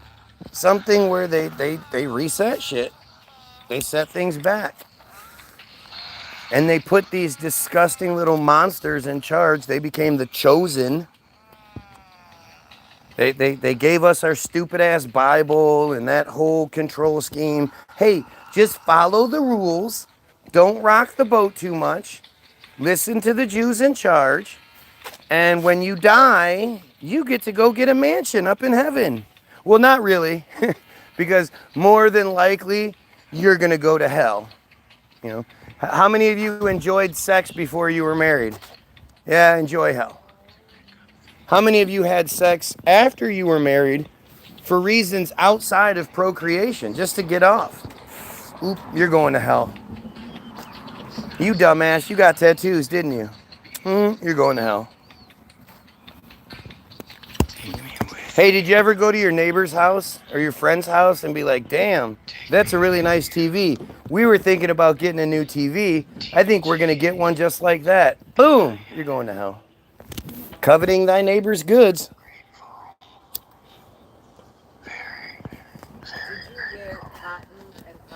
Oh no, that's Old Testament. Yeah, that's Old Testament. The God got it wrong the first time. And then they had to remake it. Right. This first one's a little bit too hard. Yeah, that Yahweh, he's the dick.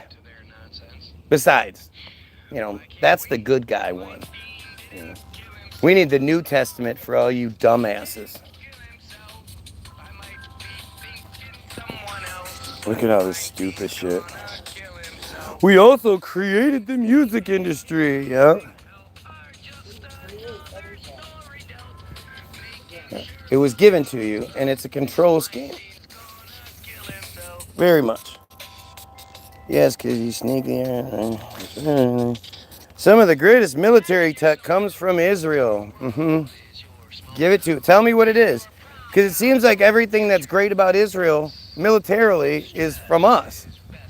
The Iron Dome, all that shit is from us. But at the same time, any country that the U.S. gives $3.8 billion a year to, which turns into about 15 billion shekels.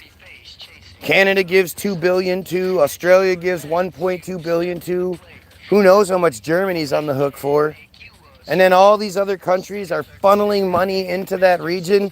Yeah, guess what? They're going to have some technological advancement.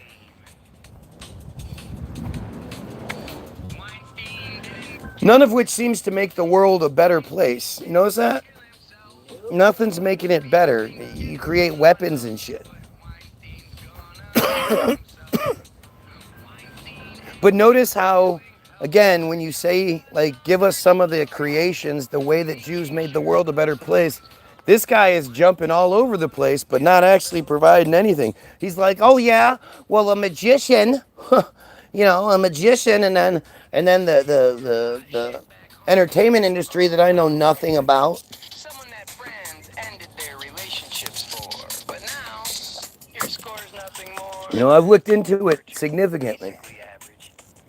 And there is no, like, lineal progression. It just sort of, like, appears. And there's no explanation as to how these five or six Jewish families all came from within a 500-mile radius of each other in Europe and somehow ended up in California, somehow were able to buy up all the land, somehow built up these film studios that just sort of appear.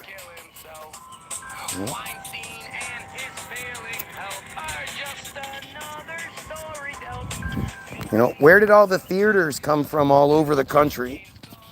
These are magnificent buildings.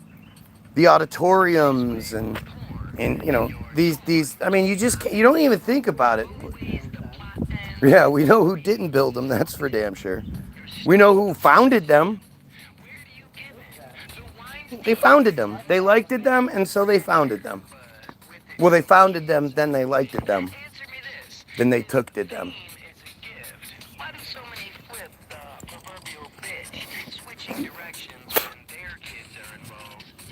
But look at the dumbass comments. Like, they just don't have anything to say. They just start saying shit pull cord, like, long live Israel. Like, that's what, they don't even have their own personal identities. They're all just these little cookie cutter fucking disgusting little weirdos. And they're all the same. None of them can make an intelligent argument. None of them are even proud enough of their own thing to be able to stand up for it. Like, none of them come in here and say, yeah, Mishnah Nada is good because... And of course, none of them come on here and say, yeah, you're right. As Jews, we should absolutely be trying to get rid of Mishnah Nada, metzitzia, soul correction. Anybody that practices those things needs to be eliminated. They don't say anything like that. Thieves, that's all you dirty pedophiles, common thieves. You live on stolen land, steal our technology, and bribe the rest, so you're not smart, just common thieves. Yeah, that's all it is. Shadows on a cave wall, exactly. Shit's mentioned plenty of times in our song catalog too. The story, the PEDO story, where there are four guys chained to a wall, or chained together, and they're facing a wall so that the light from behind them comes in and shines, and presents the shadows on the wall. And that's all they know. That's what they think their reality is these shadows on the wall, because that's all they've ever known. They've been chained up. They don't see anything else. Blah, blah, blah. Well, one day, one of the guys breaks the chains, climbs up out of the cave, looks out of the cave and sees, a world. Holy shit, the whole world is out there. And he goes back to the other three guys and he says, hey, you guys, look, there's a whole world out there. This is just an illusion that we live in. This is nothing. This is just pebbles compared to everything that's out there. We need to get out there and live our lives to the fullest. And they kill him. They kill him because he threatened their worldview too much. As crazy as it was all they knew. And the idea of something else was so scary to them that they killed this guy. Now, it's a dumb story, but the allegory's there. He makes it seem like the measly amount of billions that we get turned into a lot of billions in Israel, which technically is true. The average meal is like 80 shekels. This guy is acting like the billions of money that they get for no fucking reason. It's not enough. Oh, it's just a small amount. Shut your dumb fucking mouth. Like, it's so stupid. They speak in ways that only they can speak. You know, they don't know how to respond to things like normal people do, especially when it comes to the pedophile stuff. It's almost funny to hear them deny being pedophiles because they just don't do a good job. They say what they think we should say.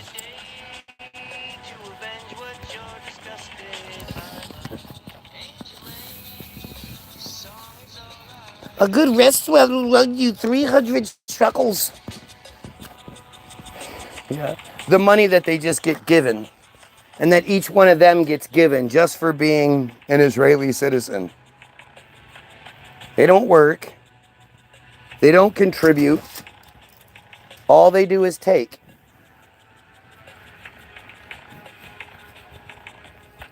It's so gross. It's just so gross. And then they have that audacity to be like, it's not enough. We barely get, it's only 15 billion shekels from the United States alone. We have a country with about 10 million people in it. 15 billion shekels from one nation. And that's, the 15 billion shekels that they get is just the base amount. It's just the lump sum cash payment that they're given in the first fiscal month of every year. And it's supposed to be military aid, but money is money.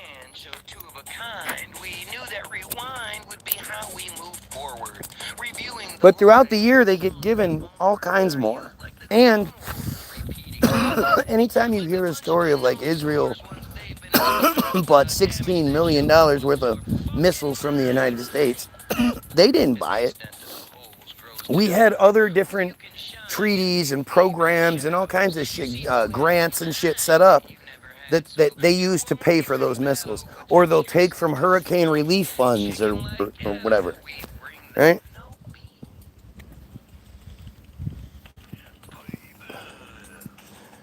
Oh, look at this shit.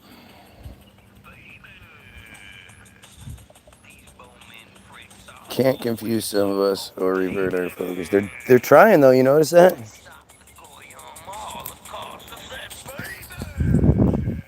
At the end of the day, when Mishnah Da comes out, so what they tend to do is they realize they can't distract from negative with positive. Because that makes it too obvious, right? Something really fucked up happens and it's like, oh, well, here's a shiny toy. It's like, what the fuck are you trying to bribe me for, douchebag? Right? So what they figured out is that to cover up the worst things, they have to provide something really, really bad. It's almost as bad as the worst thing. Right? And so that's what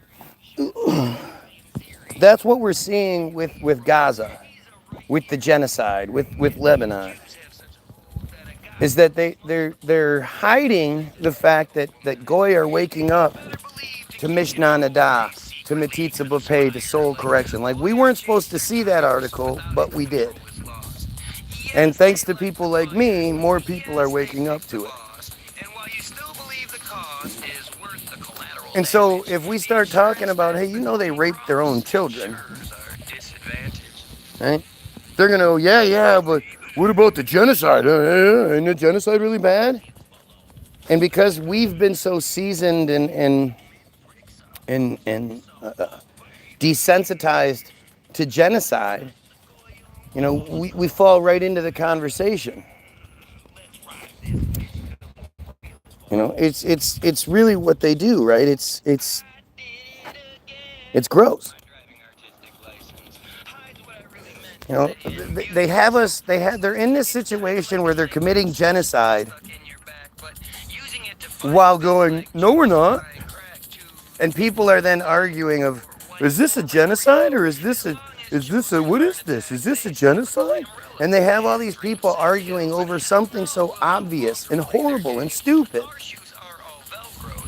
But because, you know, we're stuck trying to prove that it's happening, let alone trying to stop it. We have to prove that it's happening before we can stop it. That's the distraction.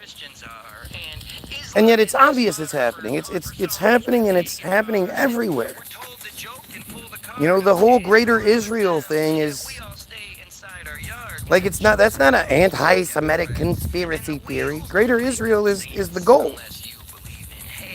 Netanyahu's talked about it. You can see the images of it. They already have it drawn out. They have it on logos, you know, sewn into clothing and shit. Somebody says, dude, talk about something besides Jews. Why don't you just go watch literally anybody else? Why would you want me to talk about something else? Why are they constantly trying to disrupt and distract this feed? If I'm wrong, then you know, prove it. Like, so be it. And you will have more views. Look at that. Now I'm getting bribed. We'll let you have more views if you talk about something else. Joined 1 year ago, has no subscribers. It's Newman. You know Newman from fucking Seinfeld. That's what they do. I wish they would hurry up and do whatever it is they're gonna do. I wish we would stop falling for it. Like, the whole Iran thing is just more bullshit. How many times have you heard Iran say, if Israel does one more thing, we're gonna unleash hell on them? If Israel does one more thing, we're gonna fuck them up, and then Israel does it. And Iran's like, okay, well, one more thing. It's all just bullshit, man. This whole time, we got Iran talking about, don't hurt Lebanon, don't hurt Lebanon. What about Gaza, motherfucker? What are you talking about? Don't say shit like that. You are home. Death sucks. You don't want to die.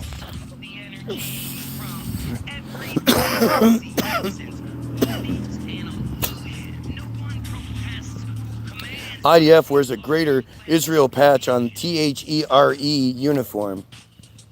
Can't even get his fucking basic words right because he's not American. He's not an English speaker.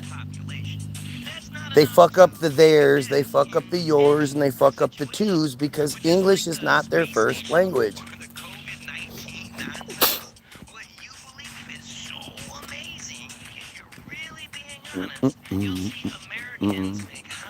I love being back in New York.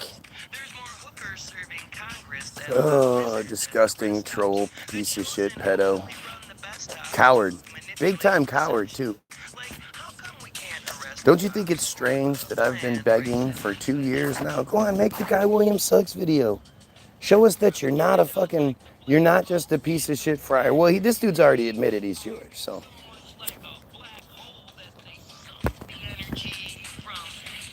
But make a video telling everybody what I'm wrong about.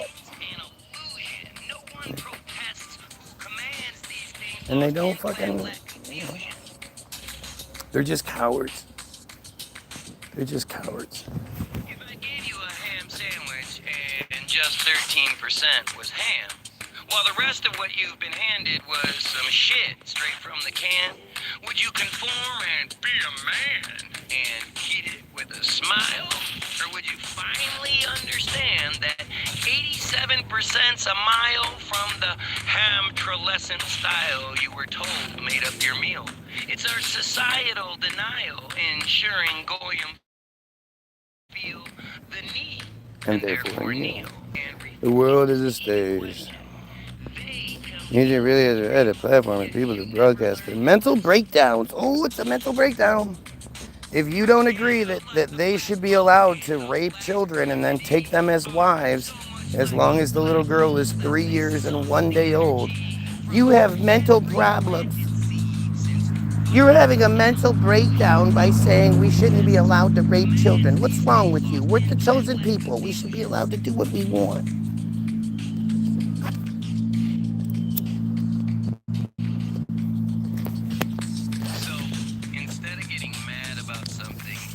That's Islam too. Start talking about Islam. Talk about something else. Come on, talk about something else, please.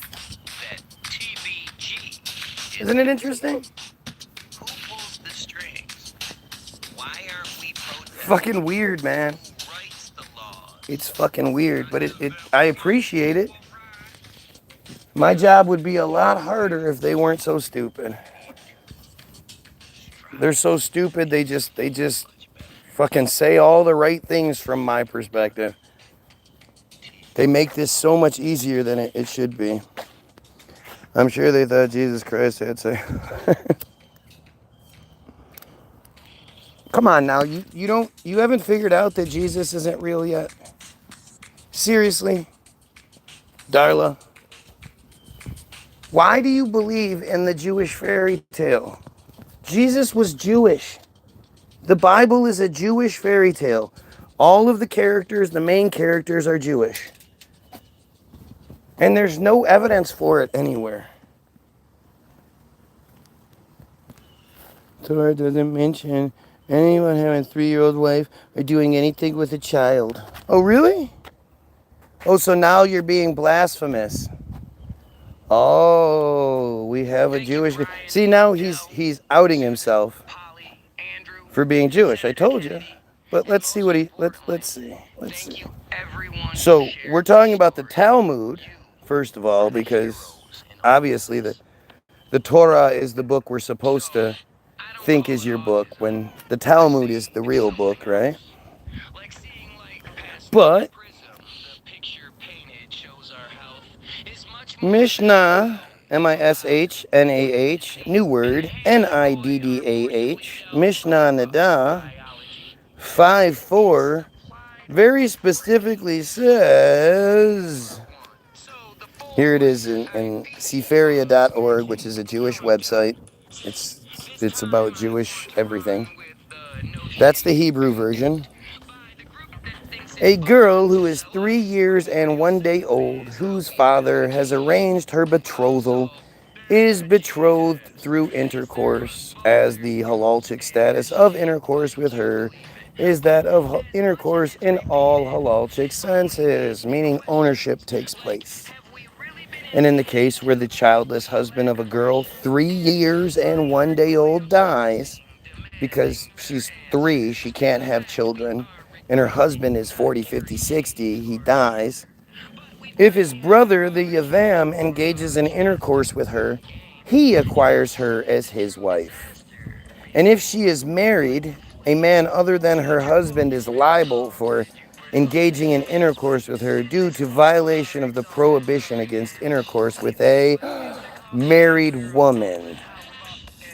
And if the girl is less than that age, younger than 3 years and 1 day old, the status of intercourse with her is not that of intercourse in all halachic senses, meaning no ownership takes place.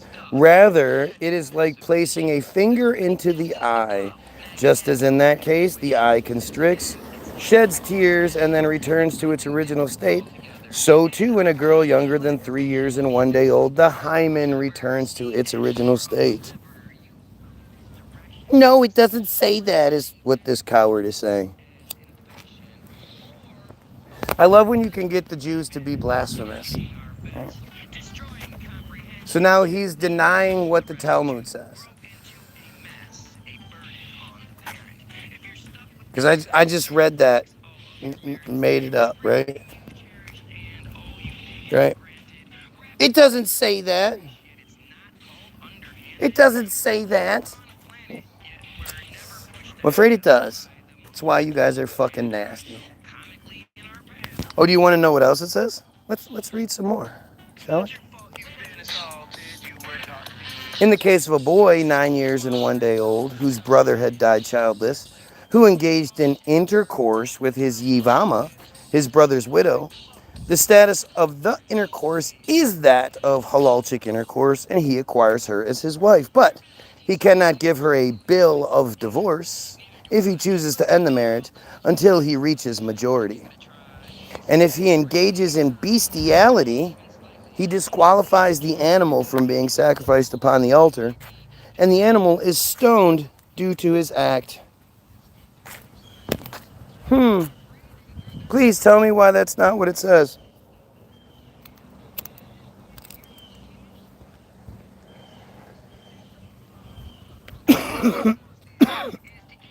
I would love to hear some explanations to this. Sit still so we can chat. See? See how this works? Come on. Quit being blasphemous. Take pride in your beliefs and say, yeah, that is what we believe. And then explain it. Explain why it's okay. No, you're a Goyim, so you're just a dumb Goyim, so you say it's horrifying.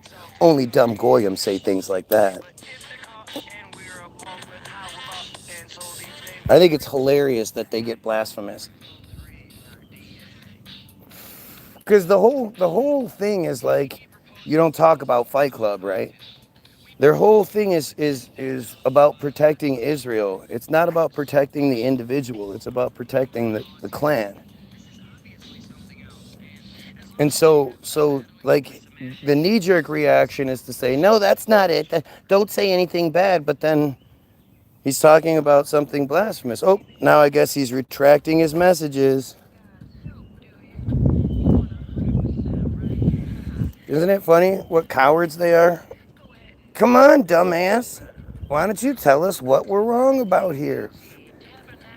Why'd you suddenly get so quiet and cowardly?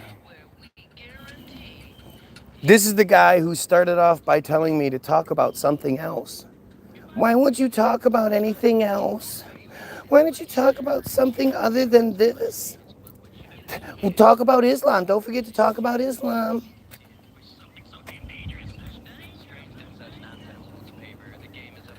Not a proud, not a proud Jew among. It's really interesting. Again, you know, the need to protect is backfiring because it makes them say blasphemous shit. I just love it, man. What'd it take, like 10 comments, 15 comments to get this guy to fucking talk back on himself? Get him to prove my point? That was easy.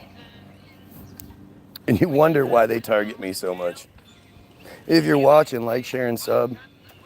Help out. I always forget to say it, but you know what to do. You just caught up in it, so you don't think about it. But like, share, and sub. Help out. You know somebody else is doing a better job than me? Let me know. I know there's lots of more popular people. There's a lot of Ian Carrolls out there that are allowed to say all kinds. Ian Carroll basically brags for them. You notice that?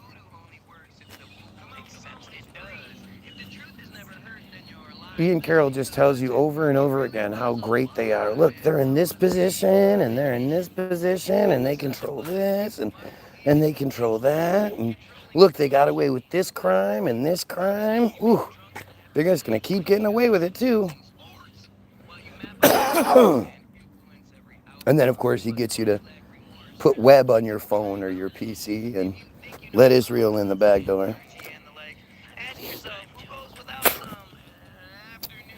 Oh, look, now suddenly, I love watching Guy Williams. See what I mean? What a fucking clown. Look at how broken this thing is. Obviously, this is act.il. Obviously, this is a Team Jorge situation. And the profile fucking shut down. It just couldn't handle it anymore. Had to reset and say something fucking stupid. You know, could I be any more right?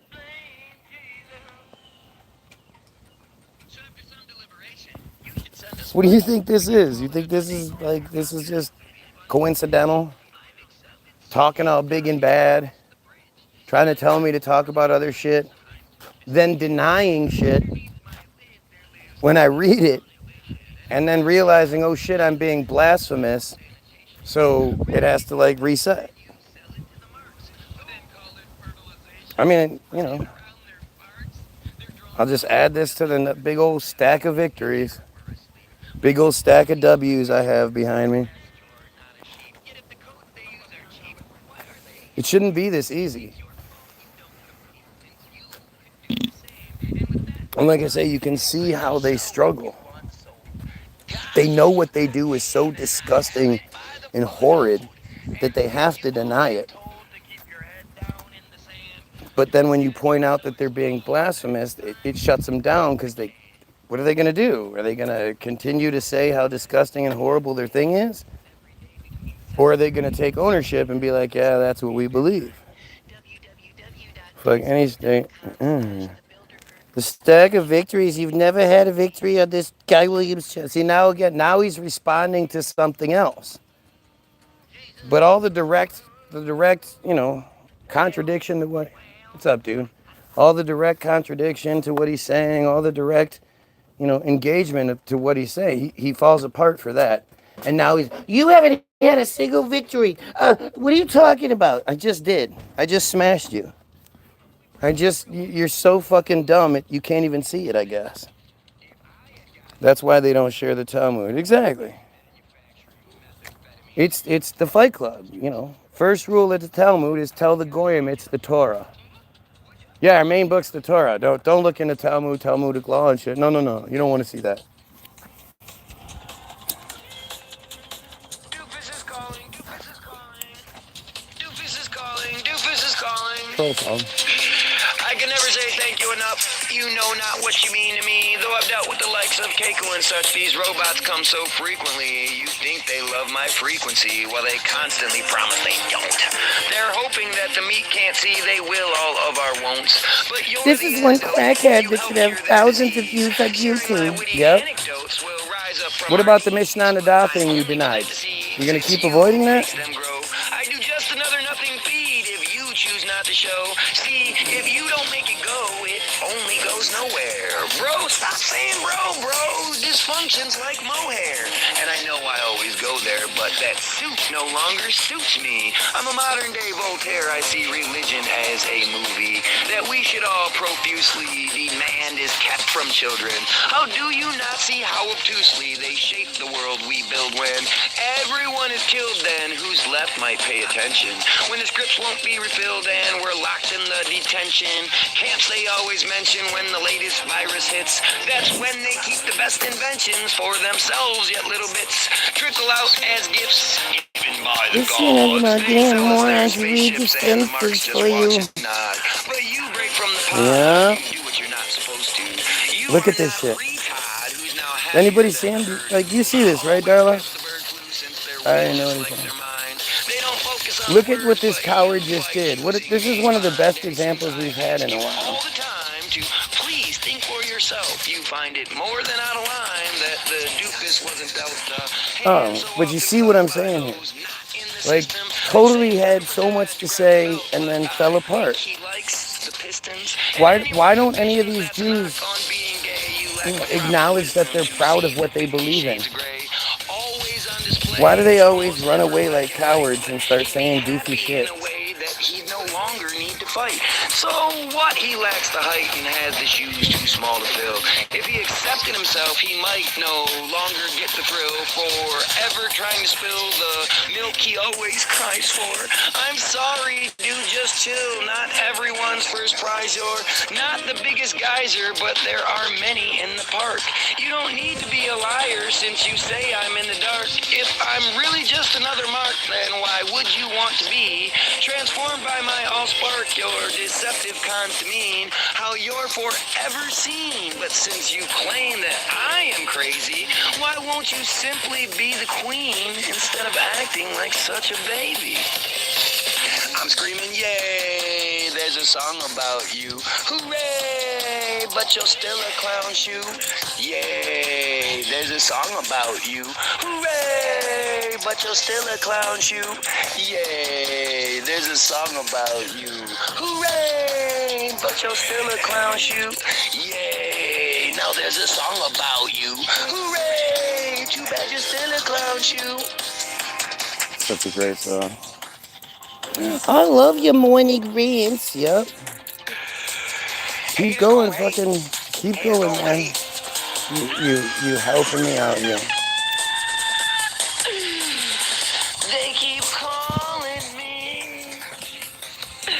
Keep on calling me.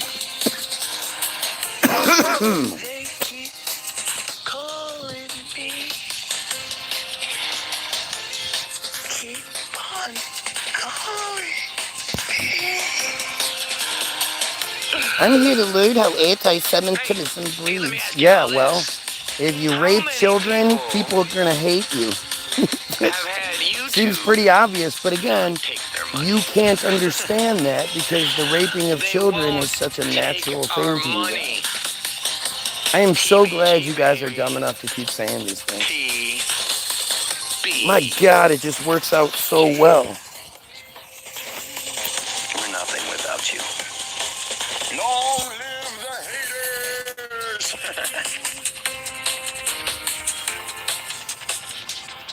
Such a great tune.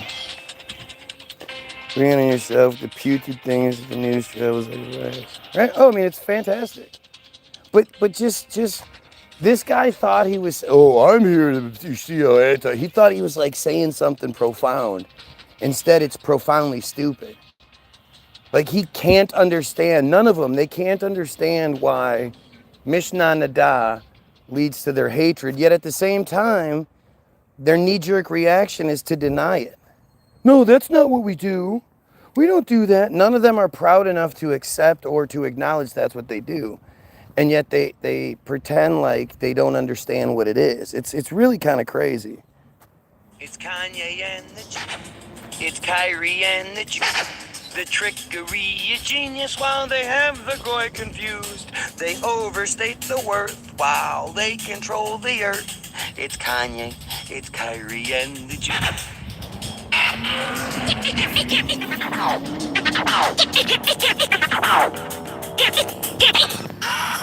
I almost fell for Kanye. This is my morning routine to watch Guy Williams. He's just a clever con, and they are I think it's about like penance sort of in their thing. Like that thing, that flail where they put the bee and they whip themselves in the back. That's actually a Jewish thing. But they're all such cowardly bitch asses now, they'd never do that. So I think coming here and getting ripped apart like they do is sort of like makes them feel better on some weird level. Goddamn offensive.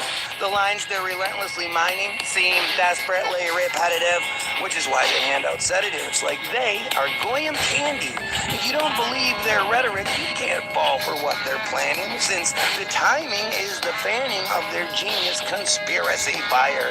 You think you have an understanding of someone spitting through the wire? But Kanye's the attire falling flat when it's on you.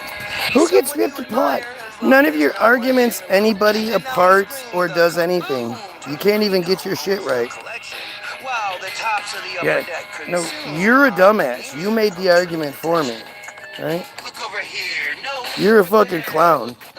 The learned trauma creates them moldable mind that they can control. Exactly.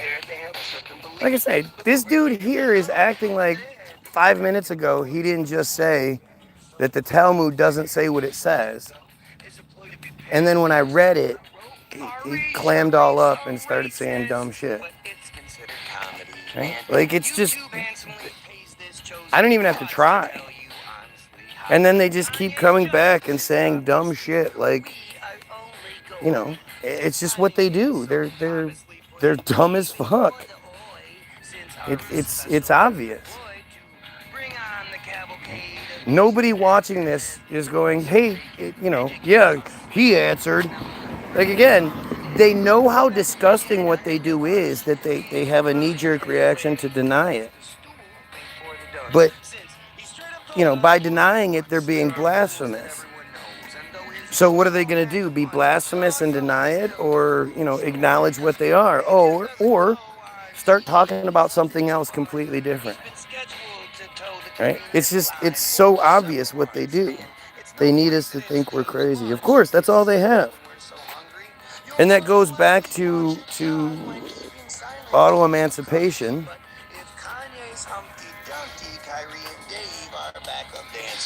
So lots of people will tell you, oh, the Balfour Declaration, the Balfour Declaration. The Balfour Declaration is the thing you're supposed to focus on, right?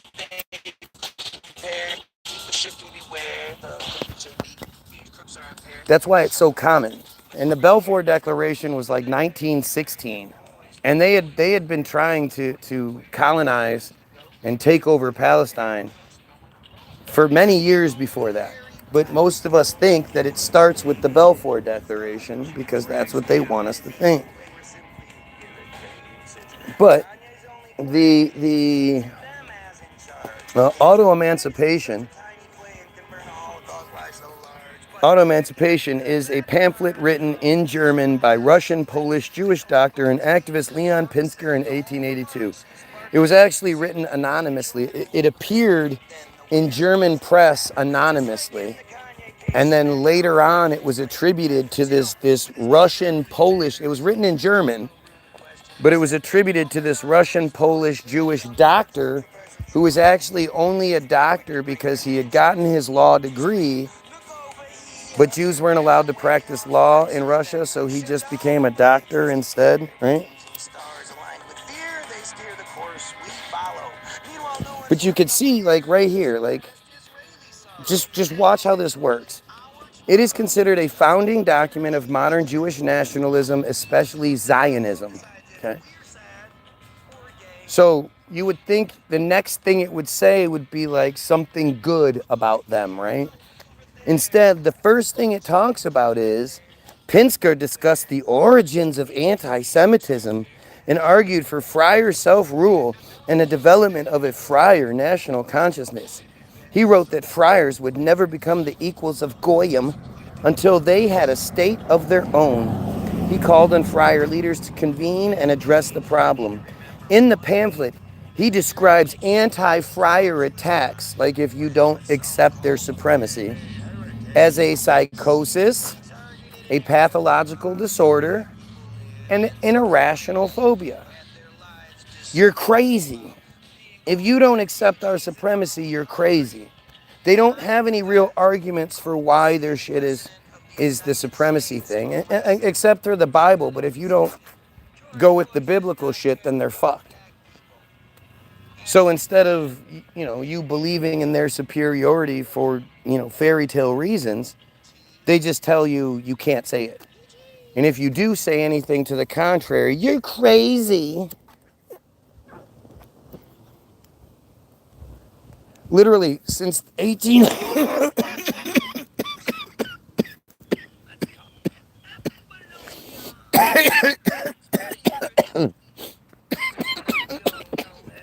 Wow. Yuck.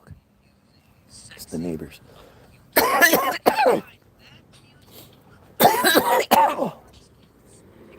The first Aliyah is in 1881. This is written in 1882. Even my preteen boys were like, ew, what's wrong with her boobs as we were watching it late one night, and I forgot about the view. But just like Wow. Since 1882, they've been told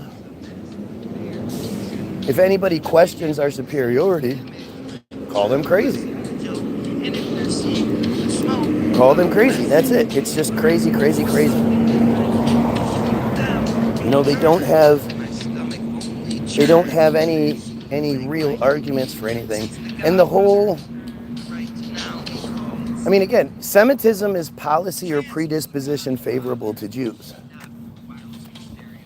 Anti-Semitism is strictly like you don't believe that they deserve favor, that everybody is equal and that they don't deserve any special treatment. And that's what they've banked on for such a long time, is that they've convinced you that that's somehow a negative. You're supposed to want them to have dominion over you. And anybody that suggests that look at how we've been taught to look at Louis Farrakhan. Now, granted, Farrakhan's a fucking nutbag. The Nation of Islam was founded by a Jewish guy called Wallace Fard Muhammad. So it's all a big fucking ruse. But, you know, I my entire life thought Farrakhan was an idiot, and he was telling you the whole time who the bad guys are. You ever heard the speech that Malcolm X gave before they killed him? Where he's talking about Palestine and the children in Gaza and how they don't deserve to be killed. They're basically the blacks, you know, what the blacks are in the States, the Palestinians are over there. And like, it's fucking crazy. I never heard this speech before. I heard, you know, all those angry white man speeches. You know, all of the white man are the bad guy speeches. But the speeches where he was like, no, we're all unified here and we have a common enemy, it's them. That shit wasn't ever pushed on us. Same thing that happened with Martin. Martin started to say the same thing. Hey, it's not about the white man. There are just as many poor white folk out there as there are black people. And unfortunately, they have us fighting against each other.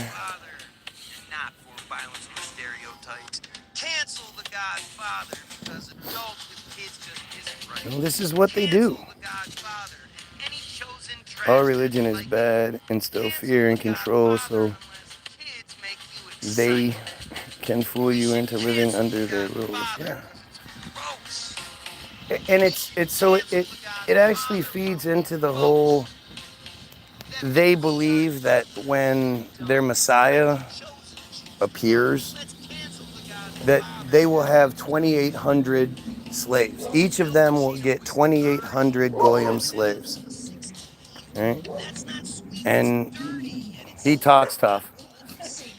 How are you? Well, thank you.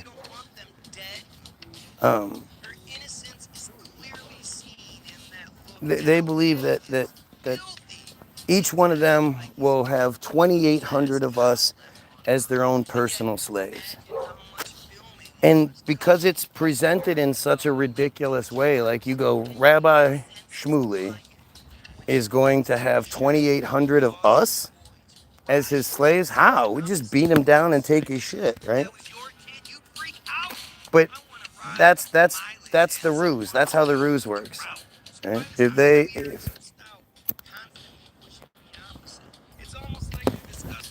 they could have you falling for that bullshit, you know, if they can have you,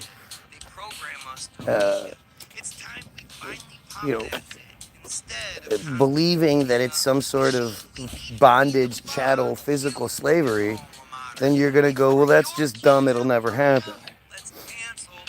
But what they actually believe is that each of them will have 2,800 of us who realize their spiritual superiority over us, and we are their willing slaves.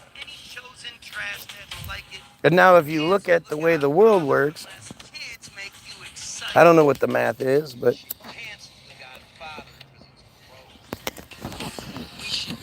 if there's 2,800 of them, I mean, if there's 10 million of them, how many of us does there have to be for each one of them to have 2,800 of us?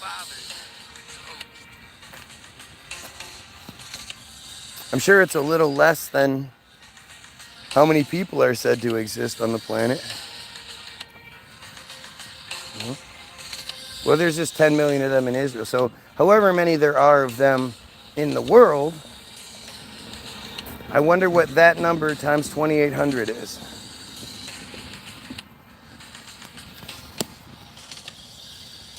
I could look it up, but I don't want to. Right?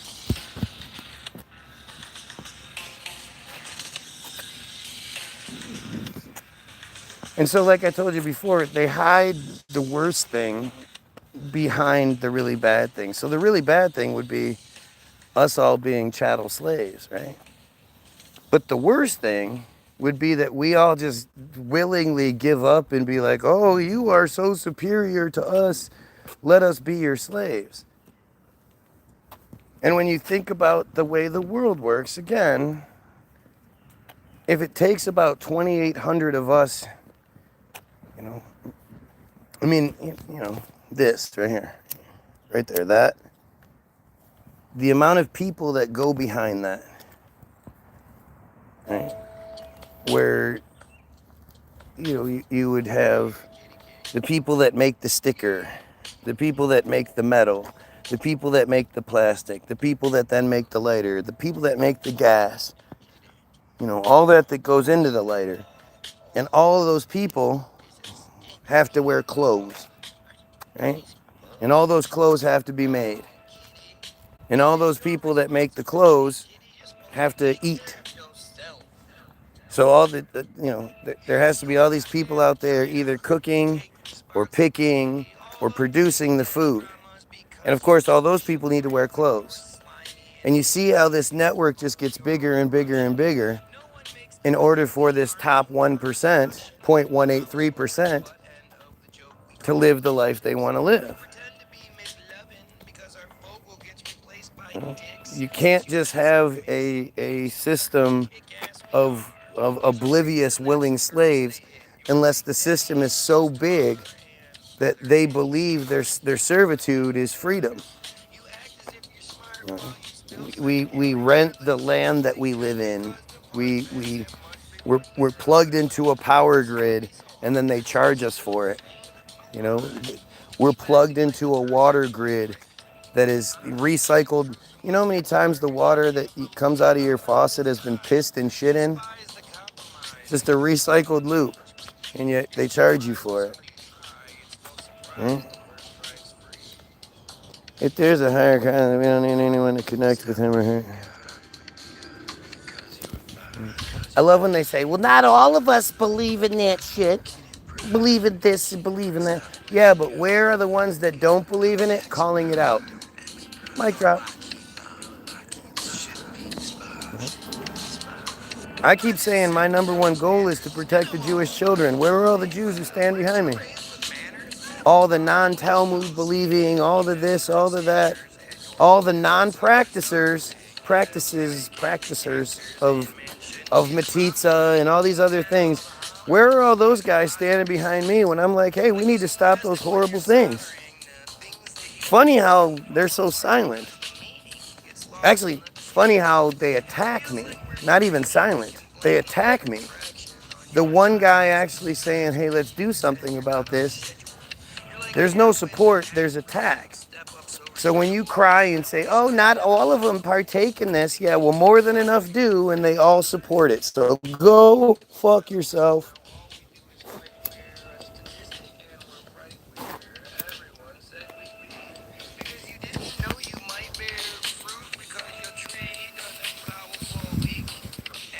This guy's wife on a fake account. Oh, that's what it is. Because my wife's always super supportive. It's funny how they can, again, they make up shit. They don't address the things that are said directly to them, but they can make up all kinds of goofy shit. It's just cowardly fucking friar bullshit at its finest. This is the best they can come up with, right? You guys, for those that haven't looked up act.il yet, you need to. The link will be in the description. But I can explain to you why most of these profiles are here. Joined 2 weeks ago, joined, 11 years ago, both no subscribers, shit like that. Like, it's obvious who they are. But act.il is a social networking service used by supporters of Israel to oppose online, quote, anti-Israel content. Oh yeah, here's the source. This is the Wikipedia page that is a collection of articles written about this, like the Jewish Currents article that is attached at the bottom, which, again, jewishcurrents.org is the Jewish newspaper. Such as the boycott, divestments, and sanctions movement, its activities were referred to as, quote, an online propaganda campaign and, quote, a virtual situation room of pro-Israel experts. This is the part where you really pay attention. Act.il directed its users to, quote, missions to like, comment on, and share pro-Israel material on social media. It also asked users to flag, report, and respond to criticisms of Israel. Users were guided how to respond, which might entail writing a reply using the provided talking points. Why do you think that dumbass shut down? Right? When it came down to, it doesn't say that. Oh, no, it does. I just read it to you, blah, blah, blah, blah, blah. What do you have to say? I love watching Guy Williams. Like, they don't have the response.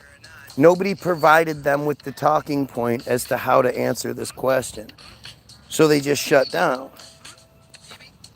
The app also provided users with ready-made memes promoting Israel's perspective for them to share.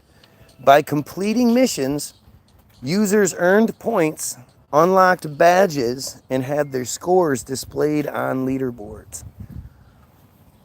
The JewishCurrents.org article is called Call of Duty. And it really goes into how this is a massively multiplayer online game that they've created.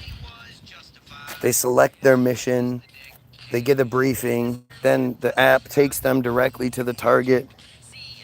They carry out whatever their mission is, then it goes back to act.il app where they upload whatever information they have, they get their points, and they move on. It's right here. My family thinks I'm crazy too. But your family,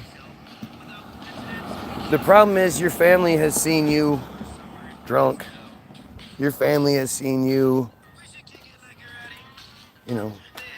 believe this thing or believe that thing many times and be wrong. You need to have your family watch the feed. They're much less like me. They don't know me. They haven't seen me do stupid shit.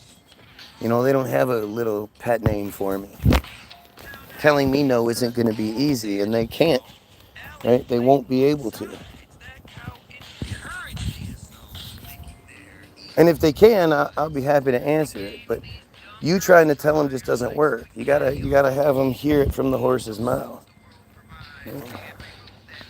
Oh, look at now he's fucking flipping out. See what I mean?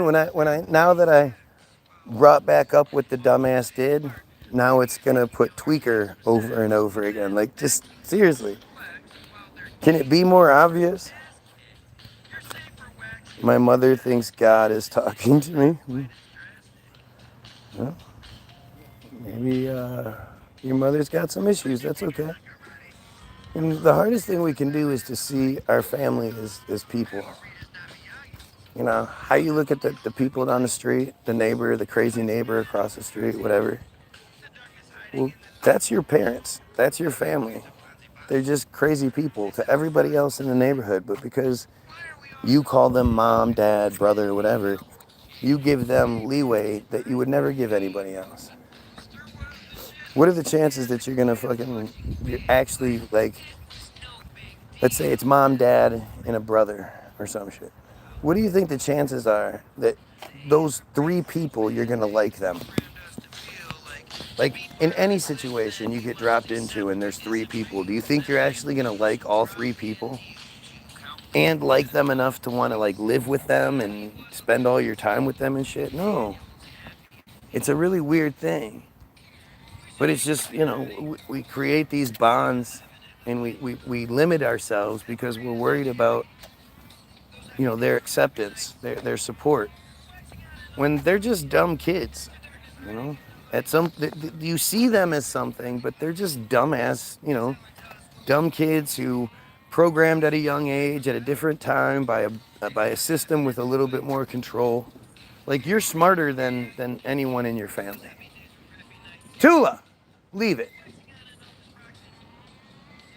Any one of those old people that don't know how to use the internet, you're way smarter than them.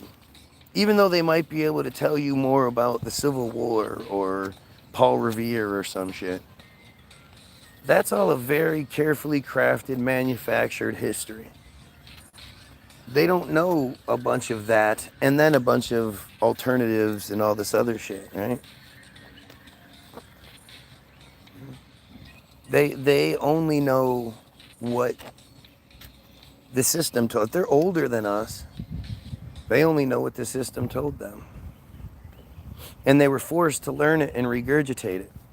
And now we're like, if our kids can't do that, so we think there's something wrong, but we think all that information's bullshit. We just know that in our society, if you don't fit in, then it's harder for you.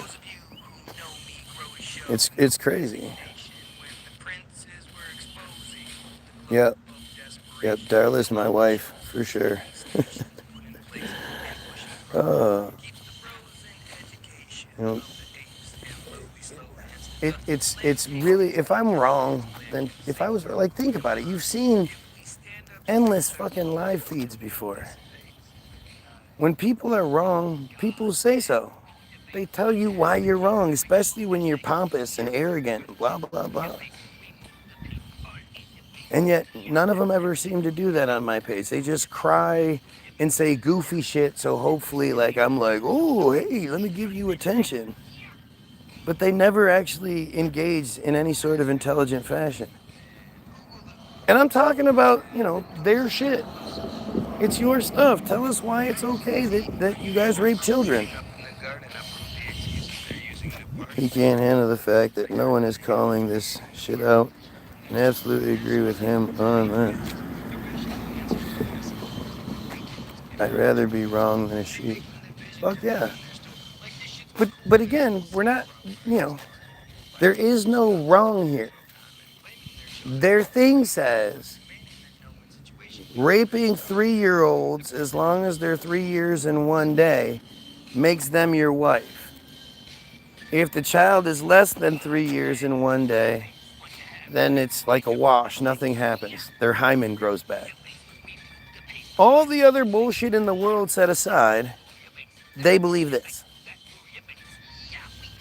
And there's none of them out there condemning this. And there's a lot more of them practicing this shit than you think. And then we can go into a whole bunch of other things. We can show how they lied about history, how they left out the Havara Agreement, how when you learned about World War II, you never learned about the Jewish federations and the Zionist agencies and all that. You never heard about any of that shit? Or the Zionist federations and the Jewish agencies, my bad, sorry. It's all, yes, very bad. Very, very fucking bad. Or you tell me, does the people that believe in raping children, is that good or bad? What do you think? The people that refuse to condemn it and attack the guy that does. What do you think? They're just innocent victims? They're just innocent bystanders?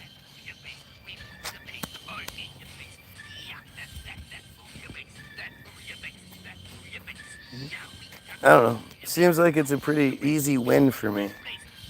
And these fucking weirdos come in here and just prove the point over and over again how disgusting and foul they are.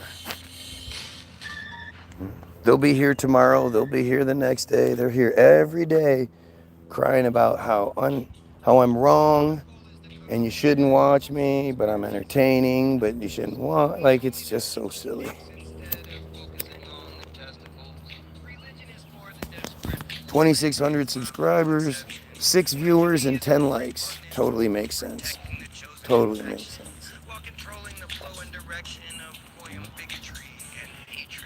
I mean, it's just so, it's too easy. I wish these guys, they know what I'm going to talk about tomorrow. So you would think they would go and educate themselves and get better at what they know and definitely try to find some fucking metzitzia, pay rebuttals and some Mishnah Nadam rebuttals, but they weren't smart enough to think about it on their own. I just told them so they could maybe, I'm giving them the idea.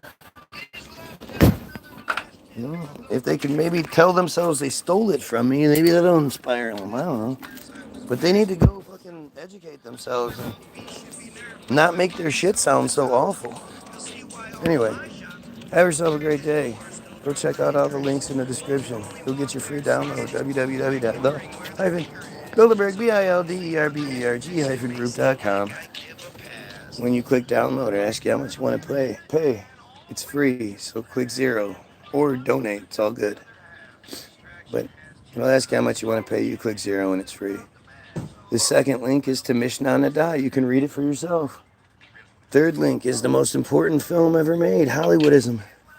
It'll tell you why you, dumb Goyim, think the way you do. Why you believe in what you believe, George Washington and all that shit. It'll tell you all about it.